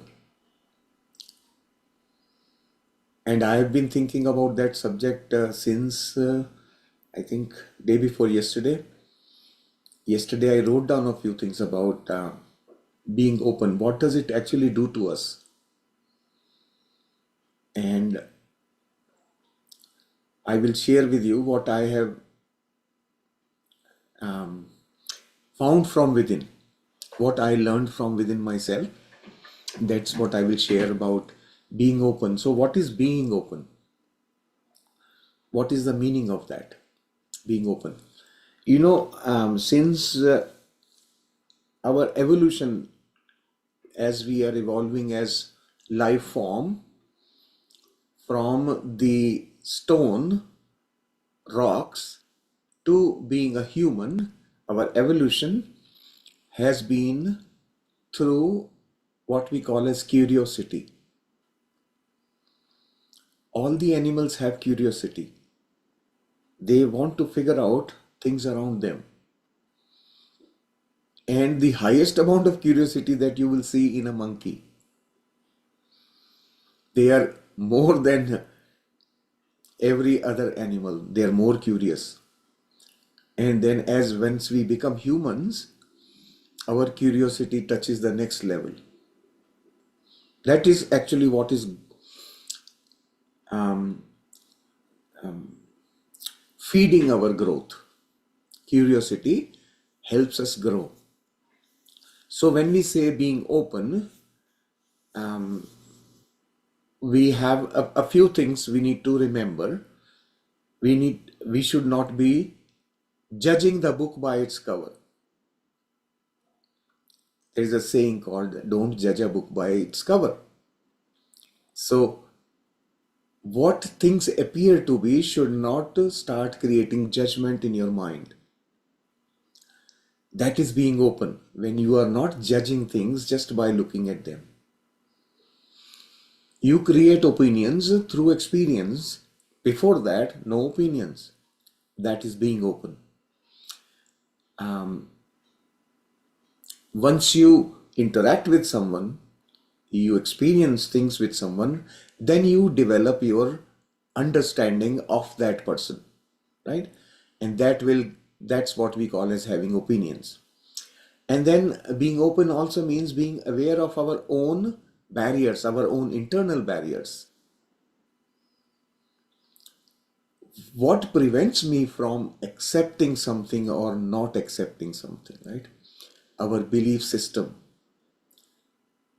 which could be related to my age, my gender, my qualifications, my status in society. All these are barriers to my being open. Say, I could say, well, I am so much old. How can I learn from this little kid? This is age barrier. I am older. This person is younger. I can teach him, but not learn from him. This is a barrier. It comes from the belief system. Similarly, husbands always want to tell the wife, well, no, I don't want to learn from you. I don't need to learn from you. I know. Right? Wives always want to tell them, well, okay, maybe you want to look at this aspect, maybe you want to change this and that and so on. So this is once again, it's a barrier based on our gender. I am a man. I don't listen to women, right? That's a barrier, gender barrier. Then qualifications. I am educated and this guy hasn't even done school. I have nothing to learn from him, right? That's another barrier. Like that, I am high up in the society. What will these people teach me? These are the barriers that we have built in, and we are not very conscious of these barriers. And that's what prevents our being open. So our openness. Now think about a situation when you don't have these barriers. That means you are truly open. You are not judging people. You are not letting your belief system come in the way of your learning process, right? And you create your learning through experience. This is being open. This is what my understanding about being open. So what does it, what will happen if I am open? I listen actively. The first symbol or sign of being open is that you listen actively, not on the surface, just not hearing sounds, but actually listening and comprehending in your mind, processing the information and absorbing the knowledge. That is active listening, right? And then your awareness is always on positive aspects of others, because you are learning now, right? You are looking at what good have I got to learn from here. So you are looking for things of knowledge, things which are good, things that you already do not know, etc. Right? So your awareness is focused on the positive side of things. And then your awareness is always in the present moment. When you are so focused, you won't be in the past or future. You will be in the present moment. So these are the benefits of being open. When you are open, this is what actually happens. And then see the connection of this being open with the rest of your life. What does it do to us? When I learn something from someone, then I unconsciously develop respect for them, which gives rise to gratitude. You will experience gratitude when you learn something from somebody, right? You may get a aha moment. Oh, wow. Yes, I didn't think of this, right? And then you develop a connection of gratitude and respect with somebody. And when we are respectful for somebody, a healthy relationship will develop through natural tendency of reciprocation. Humans have this tendency. You probably don't notice it, but we always have this tendency to reciprocate. If someone has wished me, I want to wish them. If somebody has given me a gift, I want to give them a gift. This is reciprocation. So our tendency of reciprocation will sort of enrich the relationship through mutual respect. When you develop even slightest amount of respect, it actually reflects in your behavior, and the other person's behavior reciprocates it. So the relationship becomes much more positive and good. And then such relationships are then founded on mutual benefits. Each one is benefiting from each other, right? And then also the mutual respect keeps us away from arguments, right? Arguments and confrontations. If you understand logic, right? Always logical arguments can be given in either direction, supporting and against. You can always debate on things in both directions. What does it lead to? All arguments are wastage of time and energy because no one agrees actually. They simply talk what they know, right? So you will avoid those situations when you are in a learning mode, right? And then we are always surrounded by like-minded people then, right? When you develop such relationships, you will be surrounded by like-minded people. So how that one quality of me leads me to experience a wonderful environment, right? That's the direct impact of being open on my experiencing relationships. So something for you to think about, how such of these little qualities change our experience in life. So being open is really a wonderful thing that one can possess as a part of their nature. Maybe consciously start developing this quality if you feel that there are areas where you can do some changes. So this was about being open, that when Nehaji touched about it, then it clicked in my mind. Well, yesterday only I wrote a note on this, so I can share that with you. The other thing that she was talking about was service. We talked about service, I think, a couple of days ago. And then service is a very subjective thing. That word, seva or service, is subjective. Each one of us has a different meaning of that word. Why? Because this word is associated with our social conditioning. It is related to the society in which we live. Directly related, right? When you think of service, you think of your social environment. And whatever belief system that society has implanted in you are driving that thought. So your understanding about service would vary from person to person,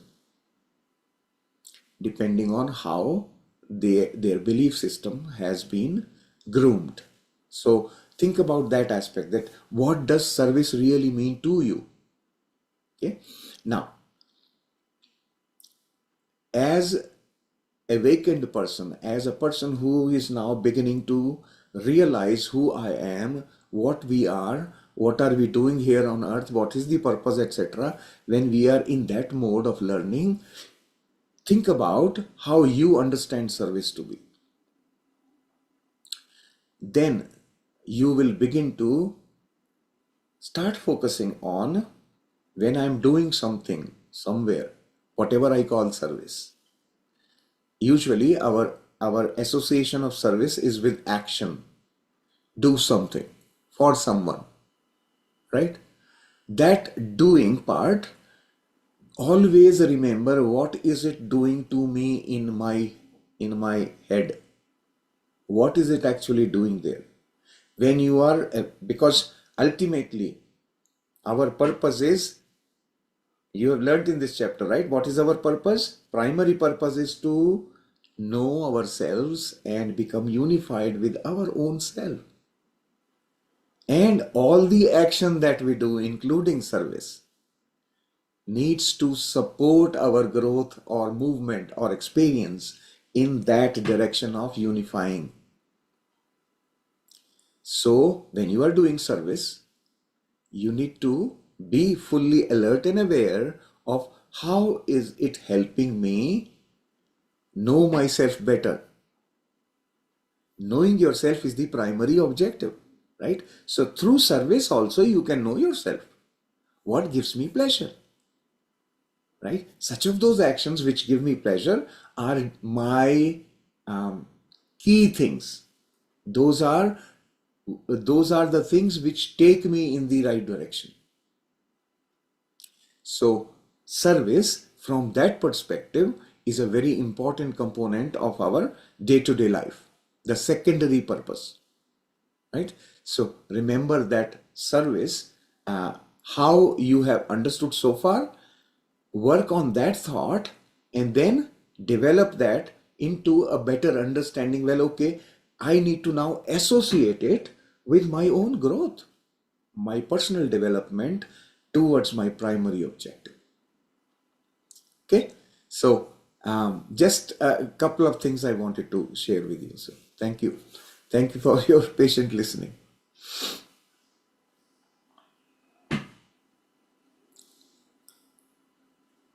Okay.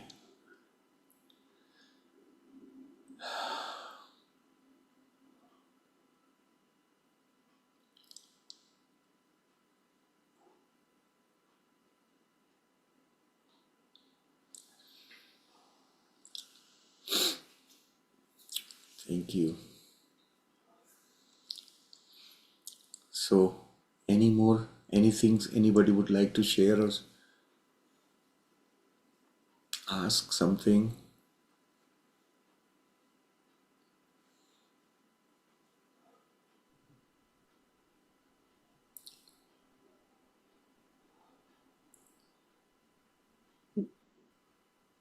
Maybe we need to ask them some questions because nobody's asking. Yeah, no. Yeah.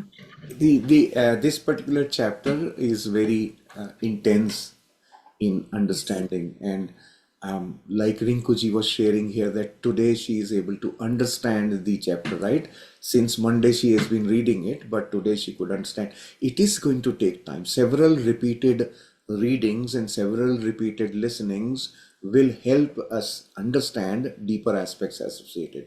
So it's okay.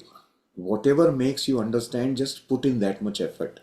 All that, like Rinkuji is doing, put in that much effort, and then you will benefit. In this chapter, the author has written as well that your benefits or what you achieve out of the course is directly proportional to your effort. The more effort you put, the more you will benefit. In my personal understanding of this course, I'm kind of repeating the course for the third time actually.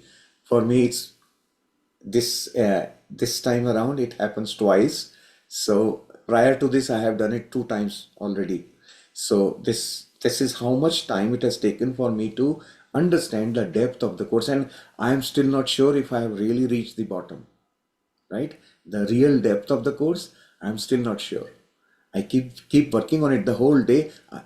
To me, I have the luxury of time. I'm so blessed that for me, time is not a constraint. So I constantly dwell on this book all the time. Even if I am doing something else, my mind is finding connection with the book, right? If Yes. let's say I am listening to Osho, for example, my mind is constantly connecting to the book. Well, oh yeah, this is there in the book. Oh yeah, this is there in the book, right? So that's how I am absorbed in the book, and I feel that depth of it so very well. Yes. I So think all the admin teams and now even the participants must be feeling the depth of the book because it's always with you continuously at the back of the mind. It's about the book. You're thinking about it. So it's actually good because sometimes we lose track of whatever information is there, but something or the other keeps us aligned to the big book because there are many concepts here um, and we know that also in a whatever limited understanding or whatever it is, but we it opens up when we read the book again and again. It opens up, so it's really wonderful. yeah, that's what the author is saying in the book, right? I am not teaching you anything new. You already know it. Hmm. It is just, we are just only connecting and refreshing that knowledge that we all possess. We already know. We are simply sort of creating a garland out of those individuals lying ideas. We are now connecting them together in a beautiful experience, right? That's all we are doing. So uncovering, unfolding our own wisdom. Yes. Yes. So do you want to Yeah. listen to Rajni ji? Yes. Yeah. Atmandan Master. Firstly, thank you, Nehaji. It was wonderful journey with you. Thank you. It's very what Unified is doing. I'm becoming a conscious observer to what is happening all around me, inside me. Consciously, I'm observing each and every word. Even while sometimes I feel that while I'm sleeping, this body is sleeping.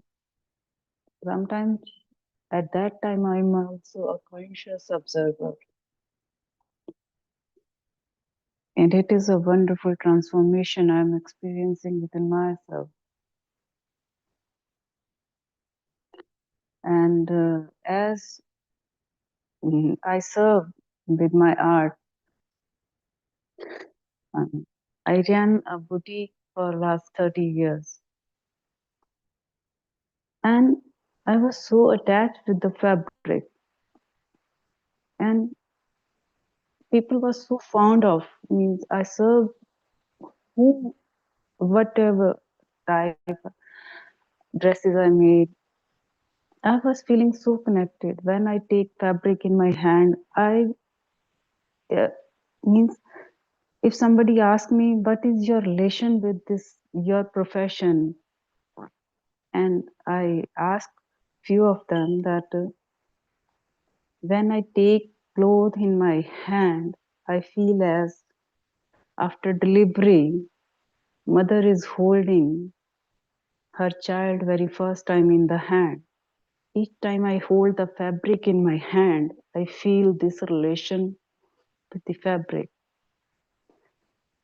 And I was so in love with, I love to create the garment, the fabric, I love to play with the colors. And this is my form of service. I love to see the smile when everybody, when somebody wear the, and that smile, that contentment, that satisfaction, it gave me the inner peace and joy. And yesterday, but from last um, 3 or 4 years, I was thinking to change my profession. And I did some courses also. But yesterday, after yesterday's meditation, I was traveling in bus and I want to be a doctor and nutritionist in the age of 50. And a thought came into mind that you are already a doctor. You are blessed. You know each and every type of disease related to fabric, related to garments. You are also a doctor. You are doing a beautiful service with your art. And I was smiling. Yes, I am a doctor of fabrics, doctor of clothes. And it is my way of service. I never thought, I never think that it is only a way of earning money for me. Never, not a single day. And that's why I got so much love, so much affection from each and everybody. And that contentment. And now each and everything, now I am counting with this unified journey. Each and every step, each and every breath, consciously I am observing. And one thing generally we all miss, the assumption. We are used to assume a lot. If somebody say something to us, one line if we get, but we assume too much, a whole article we consume, assume means this is how, वो मेरे बारे में ऐसे ही सोचता होगा, वो मेरे बारे में ऐसे सोचती होगी. अगर आपकी मदर ने हमें कुछ कह दिया, हमें, है ना, या मेरे ब्रदर ने मुझे कुछ कह दिया, तो हम एज्यूम करते हैं, हम उसके वो कहते हैं ना, स्टेप इन अदर्स शूज. तो अब वो छोटी छोटी चीजें हैं ना, जो these are small small things, वो एज्यूम करना. अगर मन में कुछ अभी भी, अगर अब कभी कुछ होता है ना, तो कॉन्शियसली वो दिमाग पकड़ता है कि क्या कर रही हो, what you are, whatever he or she is doing, he or she is meant to do what they are doing. And what you are doing, consciously think that is it what you are meant to do. It is really beautiful. And I'm grateful to all masters. And I'm sharing one yesterday's experience. Sometimes bodily I was not feeling to sit during meditation, and I lay down. And due to some reasons. And yesterday I lay down,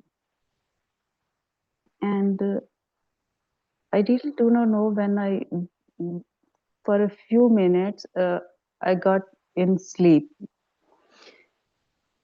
And at that sleep, during that meditation session, I saw myself in a class. Sailesh ji, Preeti ji, they was teaching the whole unified course, and unified book is in front of me. I was seeing Babaji's picture, and I was crying. And I was asking, I really do not want to write anything. I do not want to, I really do not want to. I just want to live this, whatever. And I always pray that. मेरी रगों में बहते एक एक कतरे के साथ, दिल की एक एक धड़कन के साथ, एक एक श्वास के साथ, I am living this unified. I'm living this unified.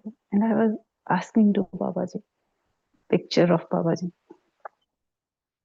And suddenly when I got back in my body consciousness, back into my body, and I got a thought that Generally, people say that you have to sit in this posture for in meditation. And I got it means if you haven't legs, तुम्हारी टांगे नहीं हैं, तुम चौकड़ी मार के कैसे बैठोगी? How you will cross your legs if you haven't legs? How you will clasp your hands if you have not hands? It means you are bound with your hands, your legs, your posture. Each and every posture is a meditation. Even if you have hands, doesn't matter. If you haven't, doesn't matter. It is a state. It is state of mind. It is state of soul. Each and every task is a meditation. Each and every breath is a meditation. Each and every step is a meditation. And how this unified is transforming us. It's wonderful. It's wonderful. And I'm grateful to all Master, especially Babaji. I'm grateful. Love you all. Thank you. Thank you. Thank you. You're making this journey so beautiful, so contentment. I'm grateful. Thank you, Nehaji. Thank you, Celeste. Thank you, Preeti ji. Thank you, all Master. Thank you. Thank you. Thank you. Thank you, Rajni ji. Thank you for sharing. Okay, let's hear Grace ji.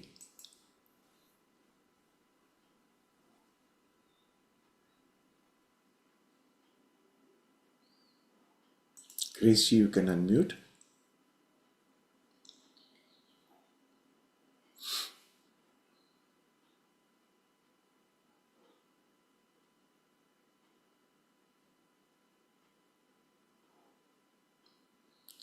I think Grace ji is busy with something. Anybody else would like to say something in between? I think Kumarji, did you want to share something, Kumarji?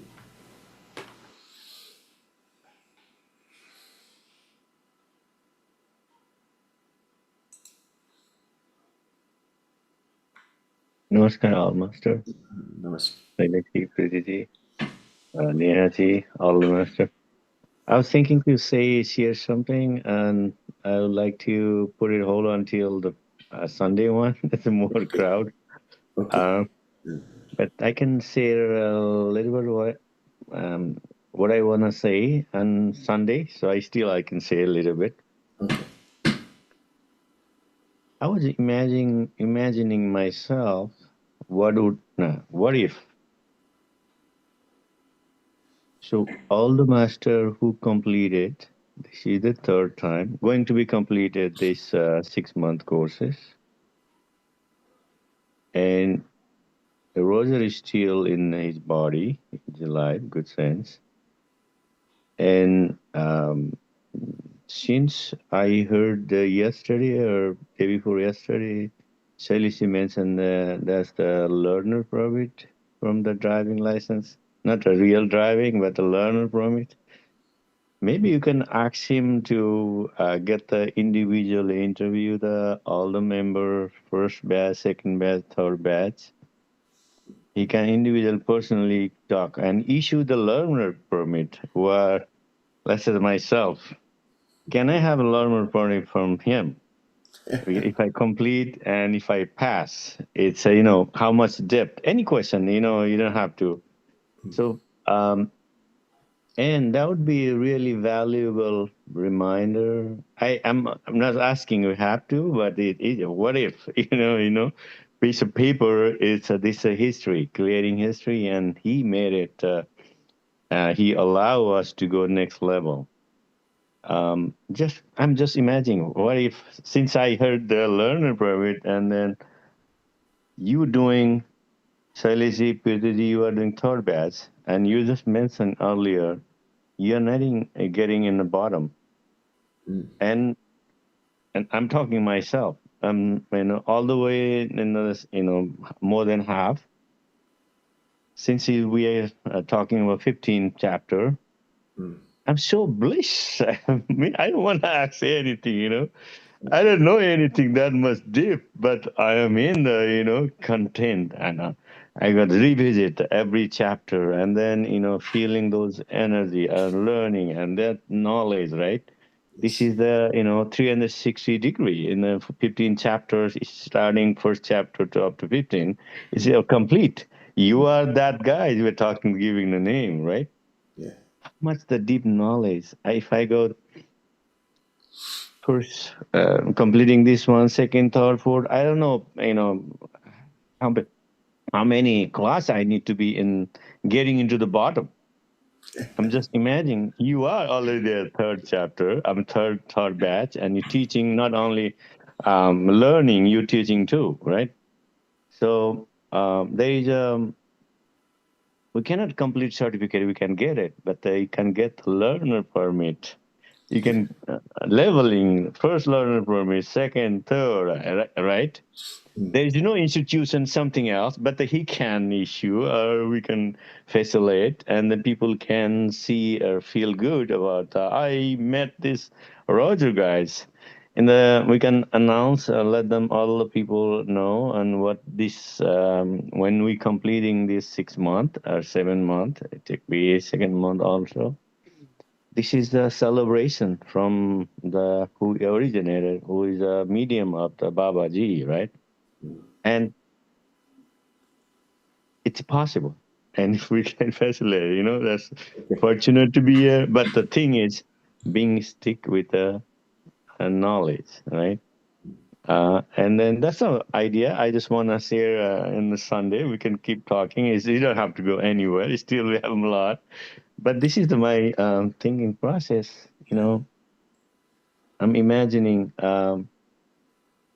I love the guys, Ramana Maharshi. If I met these guys, and even Zoom, form of Zoom, if the Buddha guys, if I met this Buddha guys, even Zoom would be, how it would be, how great would be. But the brother is still here. You can consider whatever medium, but he is.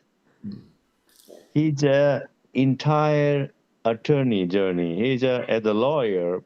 He has to go so many writing and concise. This is his thing, right? Babaji chose the medium, but he also done the part. Similar way, we have to do meditation. We have to understand the different way. That's how we doing it. That's the only thing I can stop. Maybe the grace term. I can Yeah. I can So, speak here on yeah. Sunday, because we are a little bit No, no. less Right people. That's now, my yeah. right now I can That's satisfy your question. yeah. It's very Thank you, easy all to master. satisfy your Listening. question. Um, Yes. we have approached Roger about Mhm. um, at least coming to our program once or something like that, Mhm. but he does not want to come in public. That's perfectly fine. It is Yeah. his choice. He is so humble. He says that it's not my work. Yeah. I only allowed it to come through me. That's all this is. So it's not, it's Babaji's work. He Mm. doesn't even take ownership of that. So that's his humility. He's very humble. Mhm. But Mhm. also there is another constraint that he has. He is 89 years old now. His Yeah. physical condition is probably fragile, right? He is Yeah. kind Yeah. of waiting to leave the body now, almost there. Yeah. So in that state, we also don't want to pressure him, right? So our only communication, by the way, our only communication with him is through email. He No. doesn't even do any chat thing or nothing like that, right? So that's the actual thing there.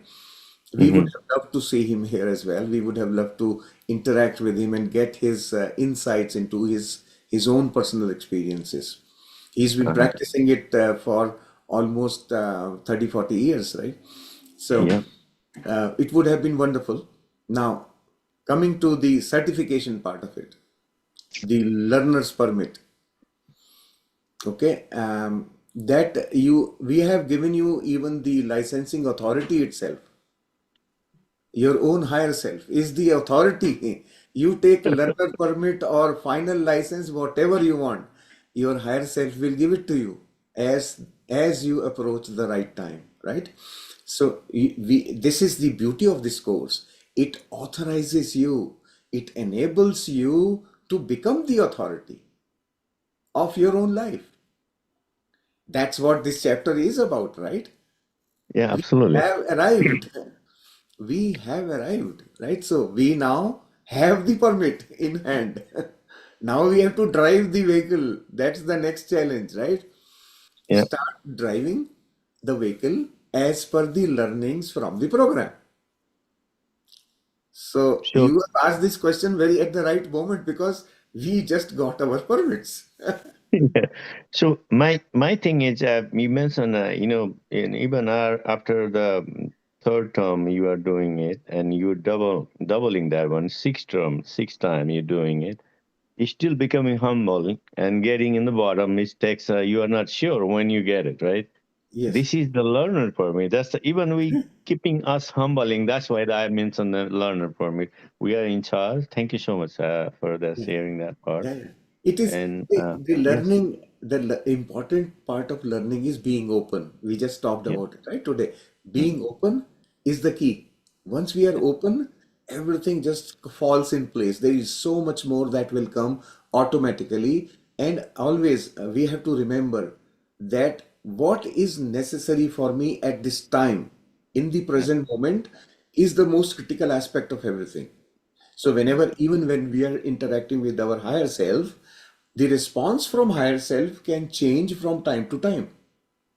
In this moment, certain things are important. Next moment, they may not be, Yes. right? So Absolutely. all our communication with higher self is also related to time and our scenario, where we are at the moment, our condition, our state, right? So we have to always remember that also. So because if you get contradicting answers from higher self, you have to know why. Mhm. And the reason is you have shifted. And when you have shifted, the knowledge that's applicable to you at this moment will be different. Right? I have personally gone through the shift myself. So I understand both aspects. Well, at the time, my understanding was limited. So this is the answer I got. So it can fit into my framework. Now my understanding is expanding. So I have possibilities, more possibilities to understand. You get my point? So the Yes. more we expand, the more it's basically about being open, right? The Yeah. more we expand, be open to receive, because we can always understand that there is nothing being lost from my pocket. I am simply Mhm. receiving, right? Yeah. I am just receiving, and becoming open to receiving is a very important thing. Listening actively, Yeah. first attribute that we need to develop very, very consciously, Yes. listening actively. Yeah. And you have done it. Yeah. That's it. Thank you, Salish. I need to address the Hmm. uh, Nehaji point earlier. Let's ask the question the participant. I love the idea, Nehaji.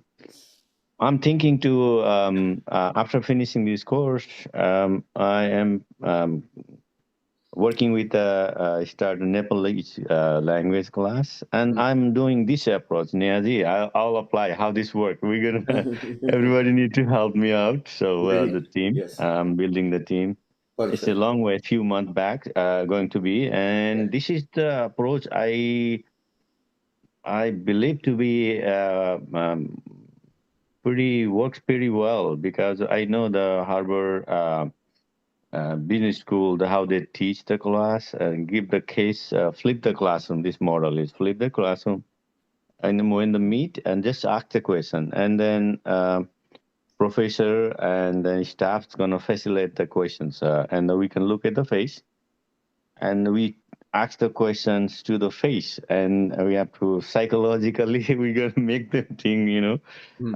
who is avoid to ask the question or ask the question that person. So there is no and there is no miss. So we have to, and the discussion goes to a particular topic for that day, and then that person asking or raise the question or asking question from the professor. This facilitate, the all the chapters. So this is really good, Niyazi. I am with you, and thank you so much.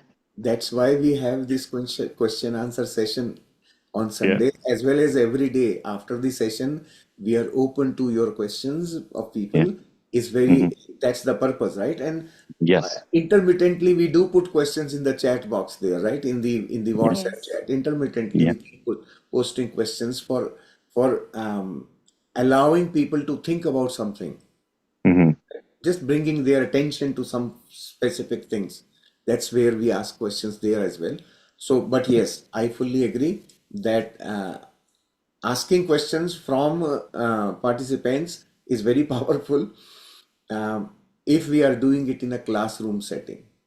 Yes. We haven't yet done that, right? We are still doing it as more like a social experiment, Yes. right? That's This is, really good. yeah, that's where we are. So, Mm. yes, down the line, as we develop, we learn from all these experiences. As we develop more, we will find more effective ways of delivering this knowledge, right? Yeah. That will happen. It will. And Yeah. I am open. I always want to learn. Yeah. Thank you so much. Thank you so much, all master. Thank Thank you so much. Thank you. And Yes.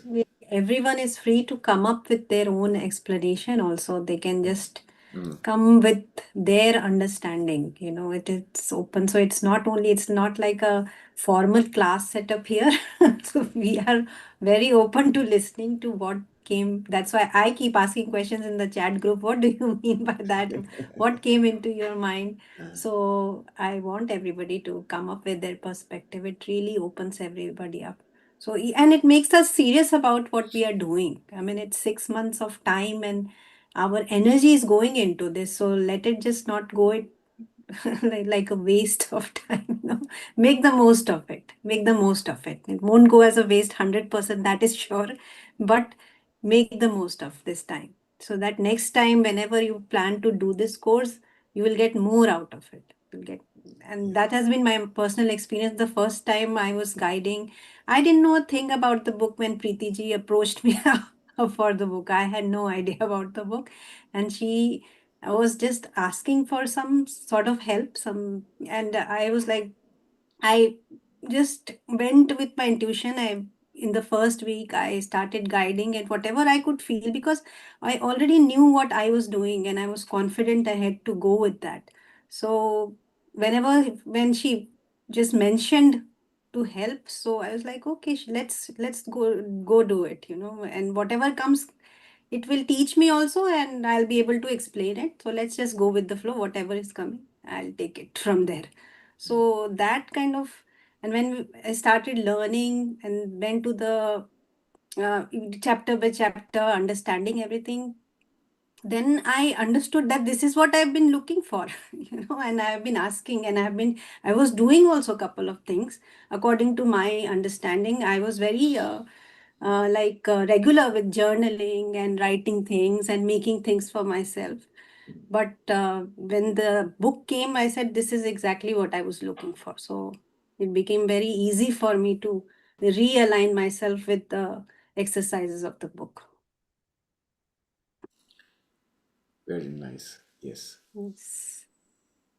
Learning is a continuous process. It's a continuous process. We will, like I mentioned once earlier also, that if I have the choice and if it is feasible for people, this course actually should be run for 2 years, not 6 months. 6 months is not enough. If this is packaged in today's lifestyle, yes, people probably can try doing it in 6 months and then realize that, okay, I haven't gotten the total thing. I need to go deeper now and figure out more, and that's what will keep them moving forward and repeating and repeating. Instead of that, if I have the choice, I will actually run the course in 2 years in 4 parts, not 3 parts.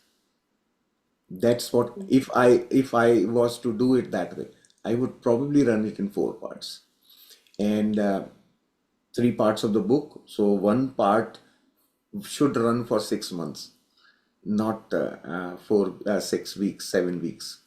So that's how I feel, because if we have to literally hold hands of people to get them through the process, because there are a lot of inhibitions, there are a lot of things preventing people from progressing, and they start feeling left out. When we are doing at this pace, people feel left out, and we need to allow them to catch up. So a slow paced course would be much more beneficial for all the people who are participating. That's what my personal feeling is. So yeah, and 3 parts of the book, and the first part of the course will be preparing them first before even getting into the book. There is a preparation necessary, the fundamentals, the background, right? That itself will take about 6 months of practical guidance.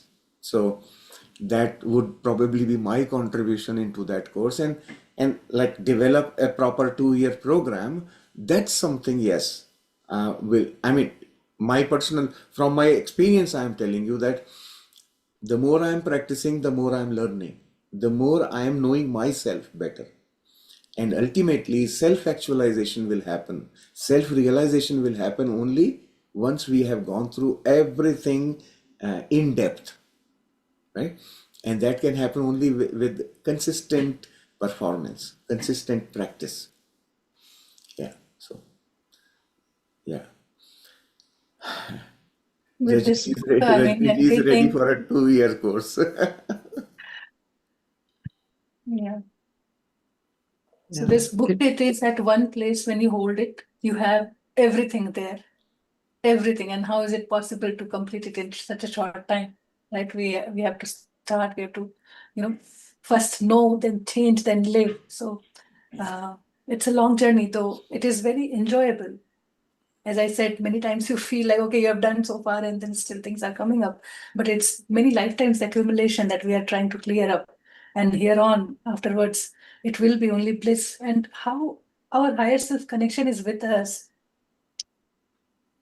we realize that it was always there.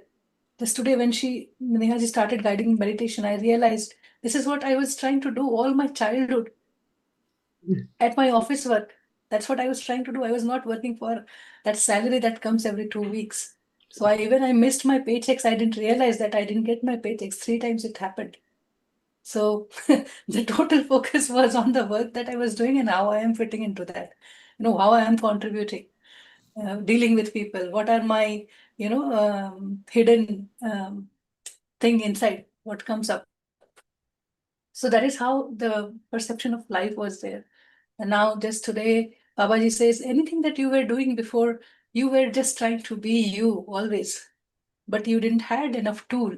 And this book starts telling us that how many techniques you have got, and all that techniques help you to you to live. If you want to live the way you always dreamt, the perfect self that I want to be in any state, no matter what's happening outside. I just want to be me, not feeling embarrassed or things doesn't where I don't fit. I still am comfortable with me. That's what I wanted to be, and that's the purpose of life, and that can happen and achieve. It is achievable at any time, any place, by any role. I don't have to be Bill Gates. I mean, I remember my childhood when I first faced a difficulty in achieving what I wanted to do. And I thought, okay, my life is useless now. I'm not a Bill Gates that I should have a positive thinking and I should have this kind of attitude towards life. And that's where the consequence, like series of failures I had to see because my thoughts were not aligned. Then I realized one day that anyone, everybody, even the household, the homemakers, most of them, everybody, they must be in the positive outlook of life because they are cooking food and feeding the family, and all her energies are going to everybody. So how I should be then? It took some time for me to realize that with life experiences. Nobody taught me then, but I remembered from my childhood how I tasted food better when my mom is happy and cooking food, and I am tasting it and saying that you made it with love. And today I'm not tasting it that's that good. The same that I can't tell it because it's not in taste, it's in feeling. So today, are you upset, mommy, for something? Are you upset? I would check just with the food, I would check that something is not right with her. So that thing was known, but how to live it, how to be that, it was unknown. And that the whole journey was to find this place and, practice it and do not ever give up. Like, how much ever we are trying. Even the story of failure is so much motivating. So keep sharing that. Okay, I tried communicating, this is what I got. Somebody shared the communication with higher self she was trying to establish. It is so wonderful that we have such a beautiful hearts we are opening up. And whatever we receive, it is amazing. It is enlightening to everybody. So definitely, it's all we all coming together because we had made those plans in our life that we will come across.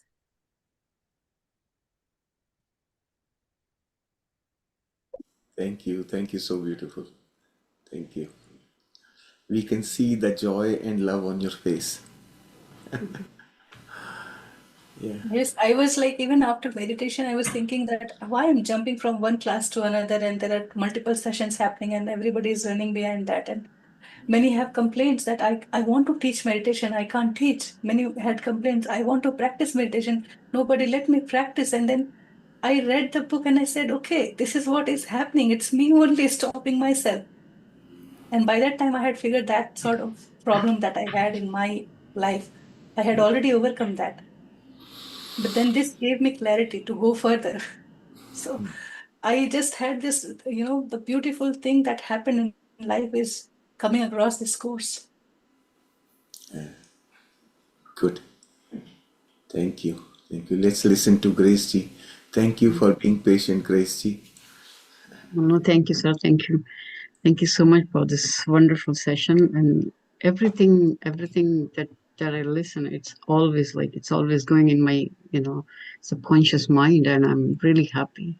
And I really love the idea, like you can do it for 2 years, man. That would be so great. That I'm in for that. All in, all in. Yeah, that would be so wonderful. That would be like complete life changing, right? That will implant in our subconscious mind everything. Wow, that was so wonderful. Even if I think of that, I'm so happy. Yeah, so I wanted to share, yesterday when you started explaining the chapter, when we were doing that, I don't know, like suddenly it came to my mind. I even wrote like 5 pages for that yesterday only, yesterday itself. And I was thinking, what if we didn't have this course? And what if we didn't have this book? And why this book was written? What was the purpose behind it? And then I thought, why do I like this book? What this book has given to me? And then I thought, it means there was something that I was missing, that this book is completing in myself. And that's the reason why I love this course, why I love this book, right? And when this thing came to my mind, and then I thought, okay, I was missing introspection because I was missing how to introspect my thoughts, not just go by right away what comes to my mind, right? That's when I that's then it came to my mind, and that's when I wrote, I love you, Babaji, I love you, Roger, I love you, everyone. That's what I wrote because that feeling came so strong. Now I know that that's the thing that I was missing. And then I thought about, suppose I'm talking to my daughter and I ask her, like, okay, do you want to do this? And if she says, yeah, mom, I want to do this, right? And then I ask her again, do you really want to do this? And she would respond the way, yeah, I think I really want to do this, mom. And then she would do it. But then I thought, see, if you see her sentence, it's just, I think I really want to do it. This one is giving that, yeah, this is what she wants to do. But if you further break it down, really means, yeah, she really wants to do it. But I think, she's still thinking. There's something missing. She's still not 100%. Because if she's 100%, she would say, I know, mom, I want to do this. Right? So that's a different thing. Then she would really know what she really wants to do. So until we come to that, I know I want to do this. We are not sure. Even if we say, yeah, I think I really want to do this. No, that's still not the perfect thing. And then I thought, how would she or me or anyone else would come to that? I know I really want to do this. So the way to come to that sentence, I would say, Grace, do you really want to do this? So I'm going to ask myself, right? Grace, love, even if I think, oh, I really want to do this, I think I really want to do this. Then I would ask myself, Grace, do you really want to do this? Then I would get the actual answer. Then my body would tell me that, yeah, Grace, because now someone is asking Grace, Grace, you really want to do this? And who that someone is yourself, your higher self or yourself, right? I would use the word self instead of higher self here. So that's what I was thinking, like, even if we go, like, I used to hear, like, you do the mirror exercise and all that. What is all that mirror exercise? You ask yourself. It's the same thing, right? You're asking, like, yeah, I'm asking, like, Grace, do you really want to do this? Grace, you messed up. Grace, you did this. Now make sure, Grace, you do it that way. That was the thing that I really understood that was happening. So even if, and then I thought one example for myself. Suppose we are deciding to watch a movie together, all of us as a family, and suppose kids choose, no, mom, let's watch the scary movie. And then, but then I know that I get bad dreams. I get scary dreams if I watch scary movie. And because I'm in that practice of asking myself, or so myself knows me too, right? And then myself would ask me, Grace, do you want to watch scary movie? So, and then I would think, yeah, do I really want to watch scary movie? And I would say no, because I know that I get the bad dreams. So again, that's the perfect thing. That's the perfect thing would come, and that's the solution, the perfect solution for me. That no, I don't want to watch this one. This is the thing that came to my mind yesterday, and then I thought, yeah, this was the thing that I was really missing, and this course is giving me that. Plus, this course is also giving me how to listen to myself, how to listen, because how to listen to myself. Listen to what? Listen to self, which is my higher self, which is myself, right? Because myself was always there with me even before, but I was not listening to myself, even if myself is trying to guide me, right? Just like myself would try to guide me, like, don't watch this scary movie because you'll get the bad dreams. But I will think back then, no, I'm getting a chance to spend time with my kids, so why not? That's what I would think. But then I would, but now I would realize I really want to spend time with you, my kids, but let's watch something else. That doesn't bother me. And I'm sure they would understand. That way, the purpose solves. And one more thing I realized yesterday when you were saying, like, your higher self knows everything, right? So, but then I was thinking, your higher self knows everything, but you don't know everything. That creates duality, right? And I was thinking, instead of using the word your higher self, yourself knows everything. Because if you say yourself knows everything, there's only the self and the mind, right? But if you say your higher self, means there is a mind, there's a self, and there's another higher self.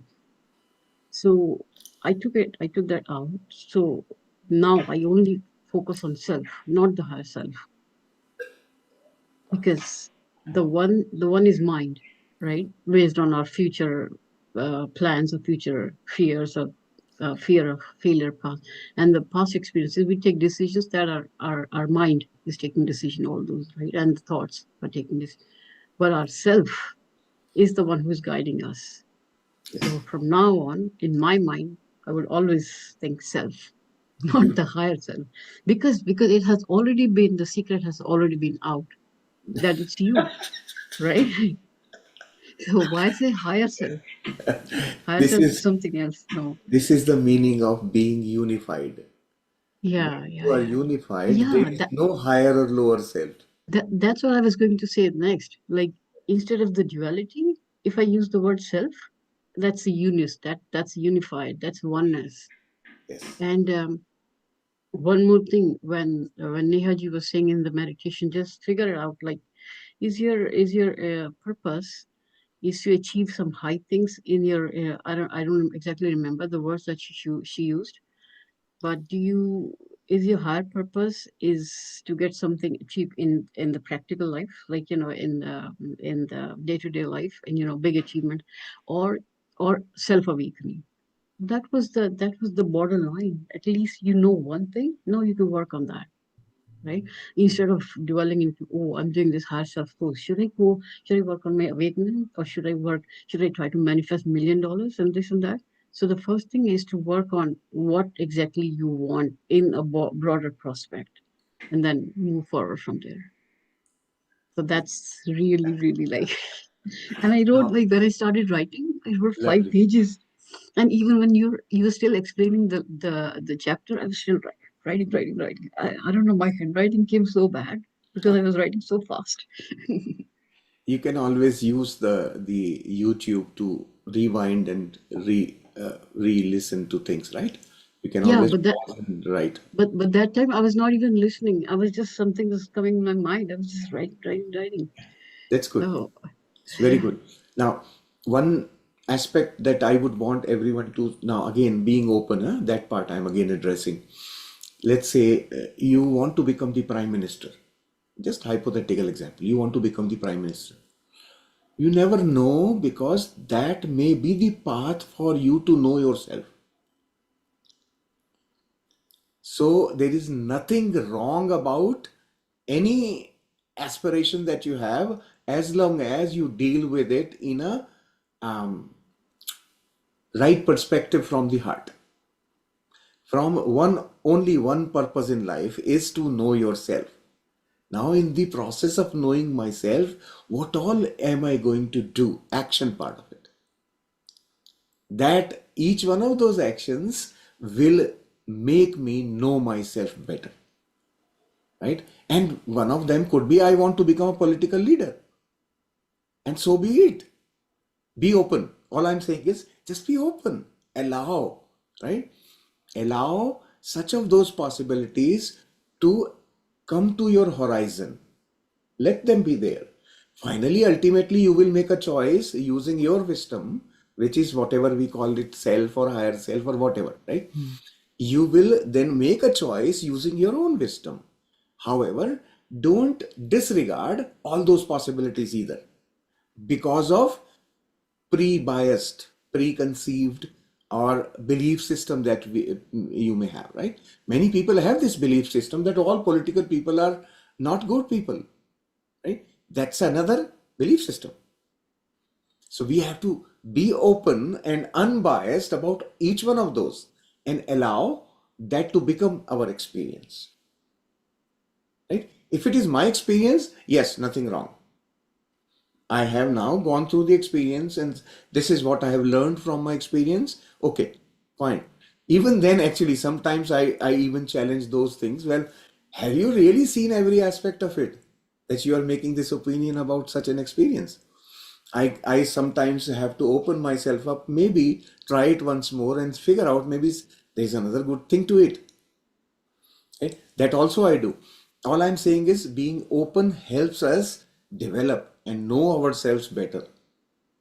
yes, Where am I trapped? Right? and you just said, like, if you're a politician or if you're in any profession, if you're centered in your heart, and if you can see the oneness, so whatever you're doing for them, you're doing it for yourself too, Exactly, right? exactly. Yes, yes, yes. Yeah. And Exactly. that's how you know yourself more, and you Ah, grow more, yes. and you get benefits of both the worlds, right? Hmm. Perfect. Yeah. You got it. You are unified now. Perfect. I'm happy. So today, Kumarji is going to issue you that license, the permit. Yeah. Thank Very you. good. Good, good. That is what we wanted, right? Like you start writing and you will keep on writing, and that will open up with everybody. You are Yeah, giving it your all your efforts and taking yeah. time to reflect upon, so it And guides us. when I started writing, the day when Shailaji said, "You never know, you might write a book," that's when I say, "Wow, you never know." I might get it published, even Yes. if like whoever is the buyer or whatever. That's the purpose of trusting the all-knowing intelligence, and we are that. It's all our quests are very unique, and none of them are less or more. What we can bring is very unique, and with unified, everything opens up. It's very foundation, but root of everything. It gives you tool. It makes you enable to bring. It doesn't let you even. You will at any age you will just come back to the practice at any state, any point of time. You may want to just be sure, because the more you expand, the more you grow. Sometimes the challenges are very strong, but you are never alone. You are never helpless. You're always guided, supported, and these tools becomes very easy. And the journey from knowing your higher self to having communication, and then being in that state, it is a different experience every time altogether. Even your signal might go away. You may not feel it at all because it's always there. Now you cannot feel the change, but in your being it is integrated. So the journey starts from somewhere, but it is not like you have to be manipulative and this hard all the time. It makes things easier as we practice, as we live. So 2 years, perfect time. No one will be left behind. So even though you are doing it now, don't hesitate to do it again when we do it again, or somebody is doing it. No matter what, where you resonate, it's for you. So you make your choice. And also now you have the foundation, you have everything. At least you have the book. See, check your dedication. If you can complete it 24 weeks by yourself, wonderful. You're in a very beautiful state then.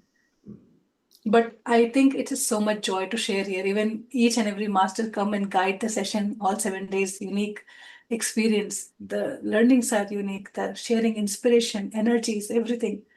And everything comes as unique. A total package, full funda joy. That 2-3 hours in 24 hours is brilliant. Yes.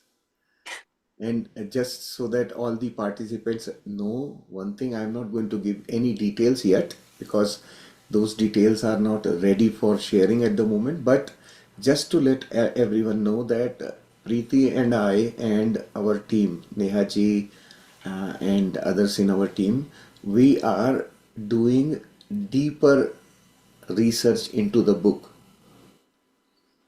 at PhD level. Just so that you know, we are doing that kind of deeper research using whatever tools that are available to us today, and some very beautiful learnings are coming out from there. Very beautiful things are coming out. So our effort, essentially why we are doing it, is to make it easy for people to understand, people to sort of comprehend what we are doing, not as a piece of knowledge, but more as a part of their being, right? As a human being, what does this really change for me? How do I, where was I lost, and what have I got to retrieve from there? So that sort of a thing we are kind of doing very, like I told you, I have the luxury of time. So I spend my time doing such things myself, and Preeti is also doing PhD in spiritual sciences. So she also kind of contributes to our discussions. We do a lot of discussions. So just know that many things that you hear from us come from such of those discussions and those deeper learning, right? Yeah. So thank you, Chali. So Preeti, should we bring the session to a close now? Or anything you want to add? We are good. Nehaji, anything you would like to add?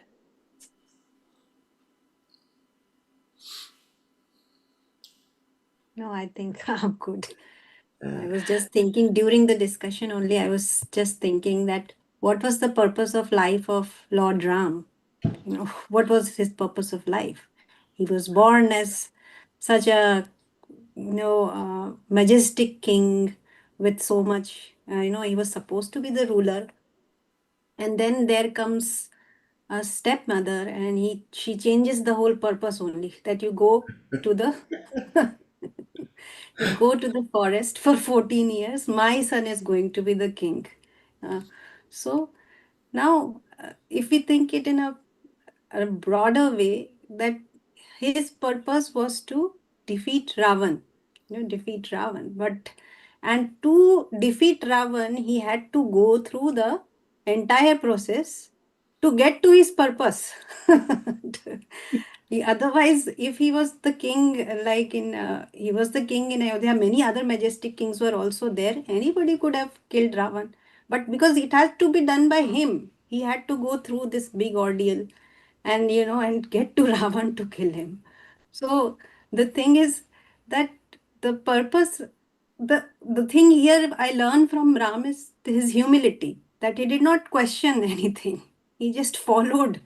It was not like he was being a very ideal son, that okay, I follow my father's thing, but he never questioned that, okay, my wife is here and I'm newly married, why are you sending me to he never questioned it.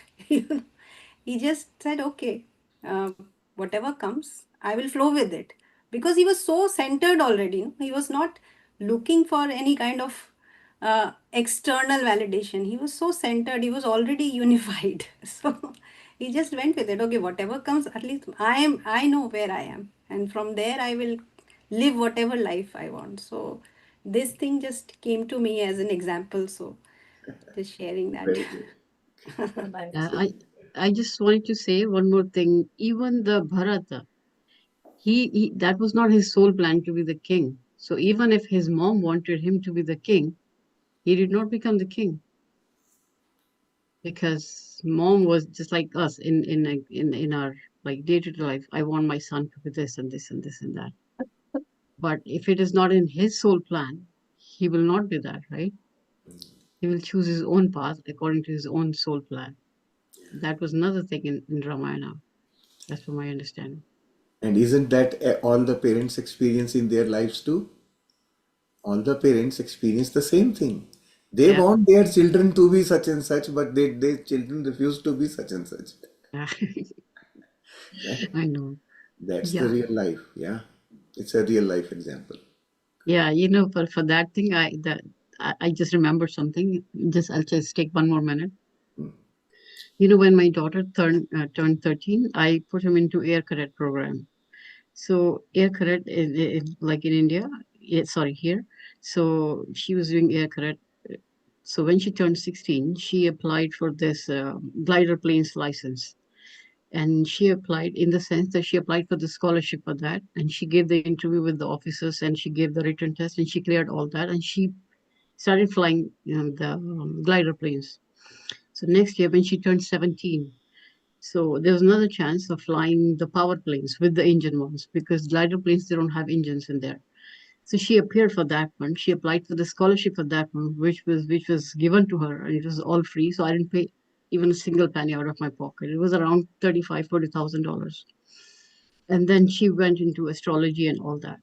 And when my son, because there's a gap between 8 years between both of them, right? When my son came to that age, I took him to Air Cadet.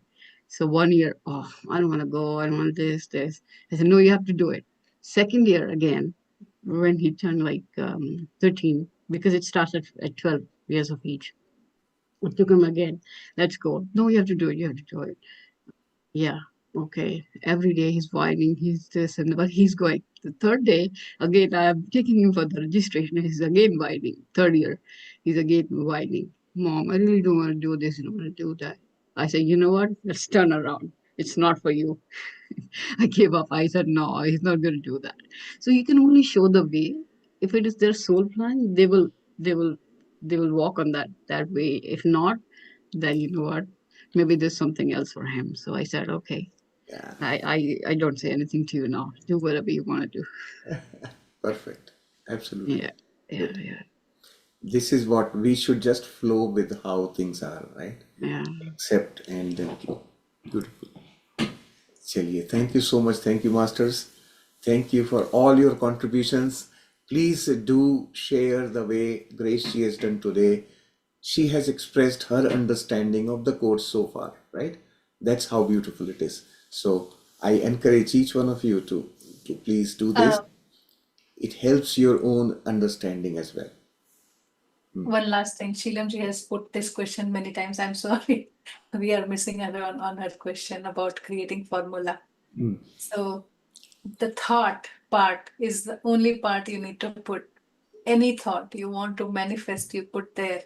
The moment you put any thought you want to manifest, ask yourself, am I not living it? Is it not my present?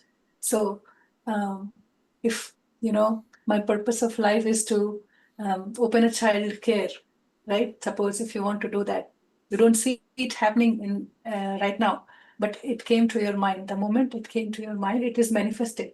Now, while executing that, in the material world, the physical world, you will need space, you will need people, you will need everything and all that. So what resistance come in your mind? Those are the healing thoughts. Those are the thoughts you need to release in order to see it happening right in front of you. So that thought part is the only part you want to put in the creating formula, the 7-part formula. And thought could be anything you want to manifest, any of your desires. We started in chapter number 9, right? And we learned creating formula in 10, and we are in 15. So every week we have been creating formula, and in that release part, we have been healing ourselves by fixing our own resistance. Anything that is in my belief is not aligning with the thought I want to see in my life, the thing I want to see in my life. So that's where everything happens. So it's very simple. Just get into that feeling that it is simple. Any thought from my desire list, if I put there, it's a creating formula, perfect creating formula. So just create one. God and I claim and accept that I am love. That's creating formula with forgiveness and thanks. Then you say, I am love, and forgiveness and thanks you accept, you say amen. But now, today, yesterday, something happened. I screamed, I yelled on my son, and I had a fight with somebody, and then I feel that, okay, I lied to me. How are you going to deal with those inner voice that is telling you that you are not loved? You had a disagreement and you went into a grudge, right? You went into that feeling. So you go and heal that part of you, telling the way you understand. That little baby, that little child, it wants to know, if I am that, then how am I love? Talk to that person and then come in harmony, accepting that situation. And then again, fuel your creating formula that, okay, I am love, and then see how it changes. These many days I'm just repeating my formula. Every day I'm seeing my other perspective where I don't see myself as love, and then I'm dealing it, I'm manifesting it. Right? So this is how you create. So it could be anything from your life, from your situation. It's very simple. The thing that I would like to add here for the benefit of Sheelamji is that the first time when I went through the course, I had exactly the same difficulty like you have. Right? Understanding this formula took me 2 rounds of going through the course. And then I understood the depth of what each of those components is doing there. Why is it structured that way? Right? When I started understanding that, then I knew what was the critical part of it. So don't think that because you are not able to do the formula, you are lacking somewhere. It's not that. It is that aspect of you which needs more opening. It needs more opening, work on it. Don't give up, just work on it. Okay, let me see. I am not going to give up because I am not able to understand. That's where you have to be, right? I'm not going to give up. I'm going to go through and see, okay, let me repeat that video. Let me listen to what these people are saying. Let me understand where the formula was explained, right? That part of it. So My personal experience is that it took me several rounds of going through to be able to now feel confident that I can create my formulas on the fly. Right? That's how this where you will be. Eventually you will be. It's not that I am nothing special. I just kept on, I just persisted, right? And if you persist, you will be able to. Okay? Yes, take little example and just start creating. You will feel so good about it because I don't know if you remember, I said there was a line in chapter number 9, I guess, that everything in this creation is for your use. You just take it with love. Take it with, that heart that is in forgiveness, in that state of forgiveness. So next chapter, I read this, there were 7 parts, and then I was trying to connect, and then that's what I said. Like here he just says simple in, simple words that everything is for you, and here he's saying this is a creating formula. You create whatever you want. It's for you only. So it is that simple. And if you want to know the repetition that we had, so while translation, we had so many repetitions, and then doing the audios and that session preparation, the 7 days of leading meditation, practicing with you all. Um, it is a lot of repetition, I would say, not 7 times a week. It's much more than that. You start recording and then you fail somewhere, there's a mistake, and you go back again. So each recording took me like 6 to 7 to 10 times to just keep on. And then guiding meditation, speaking the same word, just feel that God is and I am in that image. If you say silently, if you say it aloud, or if you say it among 10 100 people, how does it make you feel? The depth is very different. So start saying, opening that, in my deepest of my being, do I agree or do I resonate here? Or do I still have something that is saying me, no, this is not I am, and this is not true for me. So look at that perspective. Everything, it's a new language we are learning, the God and I, and then the whole creating formula. Just speak it aloud and feel it. Does it feel anything? Does it feel like anything? So have that openness, and that's what I think we are learning today, and about openness, about learning this, all these techniques, and then this creating formula, the new version of me. Wherever I am struggling, I'm going to create a formula so that I remind myself, this is where I am struggling, and I make it simpler for me. I don't want to lose my energy thinking something. So we are all learning together, inspiring each other, and just know that how much ever you do the repetition, it's not going to harm you. It's going to make it much easier, and then awareness will be strong. Even in your sleep, you will have that awareness. And keep your eyes on the final destination, the primary purpose, self realization. That is the goal, right? So if your eyes are there, you will reach there. And that's a very big goal. When I say very big, it is the actually ultimate goal, primary objective, right? That's the ultimate goal. So this course is making it so easy for us to reach there. When I was going through these courses, right, Upanishad and Vedas in my studies, so there, these 5 questions that Babaji has easily addressed without even making a big deal.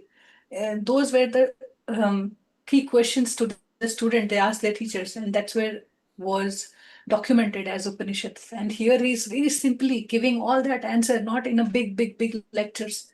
In that like a slim book, he's providing all the answers with experience. Right? So somewhere I had that desire to know all that, but that um, Vedic teachings are not so easily available to all the kids, even in India, right? So those questions are said to be, it's what will you do with such knowledge? It's of no use for you. You go and study, you do get better marks, and that curriculum-oriented studies were so much encouraged. So just the life flows in its own way. But again, that 14 years of Vanvas, like Rama got his purpose of life. We all had our dramas, and then we are here understanding life in a better perspective. So that's the beauty, and we all resonate, and that's why we are here. So don't dishearten at this point of time that, okay, I can't do, or, it is difficult. So that's why Babaji has specifically put this reminder that your mind can trick you, that this is not for me, this is a very, even the course is evil, it's of no use, you will find 10 defects here. But keep your eyes on the destination, where you want to reach, what you have experienced so far, and how it will multiply if you just keep on doing. Thank you. Thank you. Thank you, Masters. Thank you, everyone. We'll see you Yeah. tomorrow again. Let's continue the practice. And questions are always welcome in the chat group. And share your experience there as well.